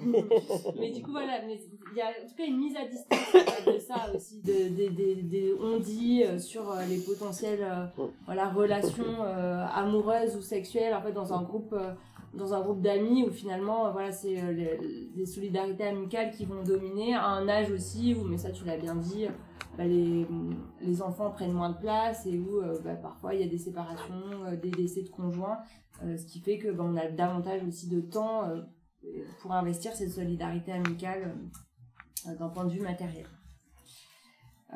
Et puis autre question sur les relations d'enquête. Alors tu as aussi un peu tendu une perche, mais je me demandais comment ça se passait concrètement aussi, parce que c'est quand même une enquête particulière. Alors à la fois enquêter auprès de personnes qui souhaitent que leur vrai nom figure dans l'ouvrage. Donc quels enjeux ça pose. On voit très bien, et ça tu l'as bien dit dans l'enquête, le rôle de Christian, qui a ouvert aussi un ensemble de terrains. On le voit peut-être un peu moins sur la question de l'analyse du matériau. Comment est-ce que en fait ça s'est fait? Est-ce que il y a eu des relectures par exemple qui ont été faites avant publication de votre part du livre? Est-ce que vous avez fait des retours? Est-ce que vous étiez d'accord avec toutes les analyses ou pas? Et puis je me demandais de votre côté ce que ça faisait finalement de se reconnaître d'être analysé sociologiquement. Alors Christian a l'habitude puisque ça fait plus de 40 ans, mais voilà, qu'est-ce que ça fait? Et puis au-delà de ça, peut-être qu'est-ce que ça fait à la politisation, puisque comme tu l'as dit, c'est quand même des processus qui sont quand même assez rares. Donc voilà. Et au retour sur soi éventuellement. Je vais m'arrêter là avec les questions. Et puis voilà, vous pouvez répondre à ce que vous souhaitez. Merci beaucoup Perrine, c'était super riche, donc je ne vais pas pouvoir répondre à tout évidemment. Alors, qu'est-ce que je voulais dire? Alors, la première chose sur la question de la place des femmes dans le syndicat et dans le groupe, la première chose, c'est ce que vient de raconter Christian. En fait, t'as pas été au bout quand tu me dis la lutte en 78 avec Marchaud pour mettre des femmes déléguées, c'est enlever un mec. Il me dit sur le coup t'es content, tu crois que le boulot est fini, mais non. En fait, il faut le recommencer pour chaque génération. Et c'est vrai que quand je sais plus quel congrès du syndicat où je suis venu avec toi, il y avait une centaine de personnes, il y avait 10 femmes, 9 retraités et Aurore qui est une des responsables actuelles du syndicat. Voilà. Donc en fait, c'est toutes des femmes de cette génération, de ces générations-là, qui ont vieilli en même temps et qui aujourd'hui sont en retraite. Et donc voilà, c'est un boulot de refaire. Et ce que je voulais dire par là aussi, c'était que on parle d'Aurore, donc qui a 45 ans, je crois, qui a régulièrement pris confiance en elle pendant les mobilisations contre la réforme des retraites, comme quoi elles n'ont pas servi à rien, et qui, en fait, c'est là, en t'écoutant, je me suis dit, j'ai repensé à Daniel Kergoët, pardon, et à la question de l'imbrication des rapports sociaux de sexe et de classe. Parce qu'en fait, des Aurores ou des Christianes ou des Clairettes, etc., même des Aurores, c'est compliqué aujourd'hui, tout simplement parce qu'il n'y a plus de boulot. Et qu'on envoie les salariés subalternes en Suisse, pour ceux qui peuvent y aller, et parmi ceux qui peuvent y aller, je ne pense pas qu'il y ait beaucoup de femmes. Donc du coup, il y a une forme de... S'il y en a? Eh oui. Ok. Moi, je dis des bêtises. Il y a longtemps qu'il y a des femmes. Il y a des temps, ouais. Mais après, est-ce que c'est les mêmes boulots? Est-ce que c'est pas plutôt infirmière, aide-soignante, etc. Non, horlogerie. Ok. Puis des petites usines. Des bijoux. Non. Mais du coup, en fait, c'est compliqué de penser de manière abstraite ces questions-là sans évoquer l'histoire continue, quoi. Et Peugeot, on peut en dire ce qu'on veut, etc. Mais il y a une forme de stabilisation de l'emploi pendant plusieurs décennies qui a plu. et qui du coup, voilà, le boulot que tu as fait avec Marchot en 78, il serait plus possible aujourd'hui. Voilà. Qu'est-ce que je voulais dire d'autre? Alors oui, alors sur la relation d'enquête, alors juste sur les relations amoureuses, c'est un pan que j'ai pas voulu traiter, ni dans l'enquête ni dans le bouquin. je voulais pas les mettre complètement à poil non plus. Et puis par contre, c'est vrai que tu as complètement raison sur le d'où je parle. Je le dis en intro en passant, mais c'était de ce point de vue beaucoup plus simple d'enquêter sur des femmes en retraite. Le fils de Clairette, par exemple, à mon âge. Voilà, donc c'était plus simple que d'enquêter auprès de jeunes ouvrières comme je l'ai fait pour les gars du coin, où il y a un chapitre sur les jeunes femmes, mais qui n'a pas la chair et la profondeur des chapitres où j'ai pu faire de l'observation participante avec les gars, tout simplement parce que j'étais positionné sur le marché sexuel local et que j'aurais pas pu enquêter. Mais sur la relation d'enquête, il y a quelque chose qui est super touchant qui m'est arrivé il y a pas longtemps. C'est-à-dire que quand le bouquin est sorti, donc j'en ai acheté un certain nombre d'exemplaires et pour que Christian les distribue aux copains, copines de Montbéliard, du pays. Et puis il m'appelle et puis il me dit bon, j'ai essayé de distribuer tout ça. Par contre, pour les copains du garage, les copains de la base, quoi, Kram et compagnie. Je leur ai pas donné, c'est compliqué, c'est des mecs qui lisent pas ou très peu. Je dis quoi, tu veux que je vienne puis qu'on les... Il me dit bah voilà, c'est parfait, on fait un apéro, je fais un apéro, tu viens là puis on discute. Et c'est un des plus beaux moments que j'ai vécu de mon histoire de sociologue, quoi. C'est-à-dire que c'est un moment où, alors eux en plus, ce sont pas des militants de première ligne, ce sont pas des figures comme ont été Bruno, Christian et compagnie. Ce sont soit des gens qui n'ont jamais été militants, comme je l'ai dit pour Akram, soit Coco ou Mehmet, qui sont des ouvriers qui sont encartés, mais qui sont pas porte-parole du syndicat. Et donc, ce sont des gens qui apparaissent très peu dans l'espace public, au-delà de leur cas propre. Voilà. Et quand il y a eu cet apéro chez Christian, c'était hyper émouvant. C'est-à-dire que je leur ai donné à chacun le bouquin avec les dédicaces. Donc c'était très masculin. Il n'y avait pas de femme qui était là, si ce n'est Martine, ta voisine et copine. Mais c'était... Et en fait, par exemple, Coco, Coco n'apparaît très peu dans le bouquin. Coco dans le bouquin, c'est, je sais plus comment je l'appelle, Miguel. Il apparaît vraiment en passant quand on parle du garage, de la bricole et tout ça. Mais j'ai jamais eu une poignée de main pareille, avec un regard insistant, un regard de remerciement qui me disait c'est bien ce que t'as fait. Akram, celui qu'on appelle Akram, donc lui pour le coup il est anonymisé. Lui, donc il était super content, surtout qu'il y a toute une partie du bouquin où je raconte comment on l'a aidé à débarrasser un cerisier qui était tombé chez le voisin avec Christian, et c'était super drôle sa réaction parce qu'il était content. Après il part, il revient le lendemain, on se recroise le lendemain matin pour bricoler une bagnole et il me dit oh, j'ai voulu lire ton bouquin, j'ai pas pu, ma femme elle me l'a piqué, et puis par contre si j'ai quand même plus lu ce qui m'intéresse. C'est incroyable ce que tu as fait, c'est incroyable. Voilà, tout simplement parce que il était dedans, il apparaissait dedans sous pseudo, mais au-delà de lui, on ne parle pas des gens comme lui. C'est ça l'idée en fait qu'il y a derrière ce geste, et c'est pour ça que je le raconte. Sur la question de l'anonymisation, et je m'arrêterai là, en fait ça m'a élevé une grosse opine du pied. C'est-à-dire que comment tu fais pour parler de Courrouge en changeant son nom? C'est juste pas possible, quoi. Il a co-signé des papiers dans l'acte de la recherche en 84-85 avec Pierre Mou, donc tu vas pas...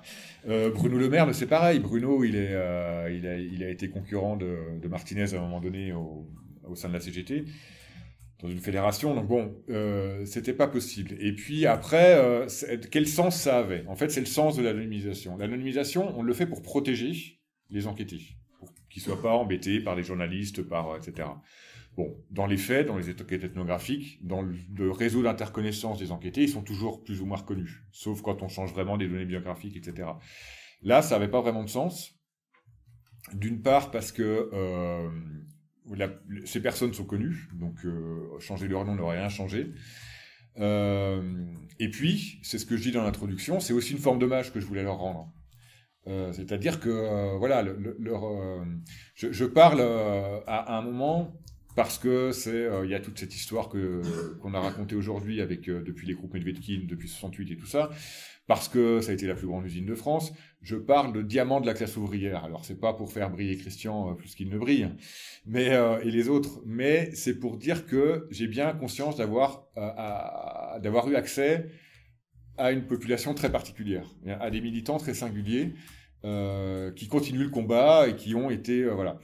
Ça y est, j'ai perdu le fil. Pourquoi utiliser ça? Eh bien, j'arrête. Voilà. Vous voulez compléter?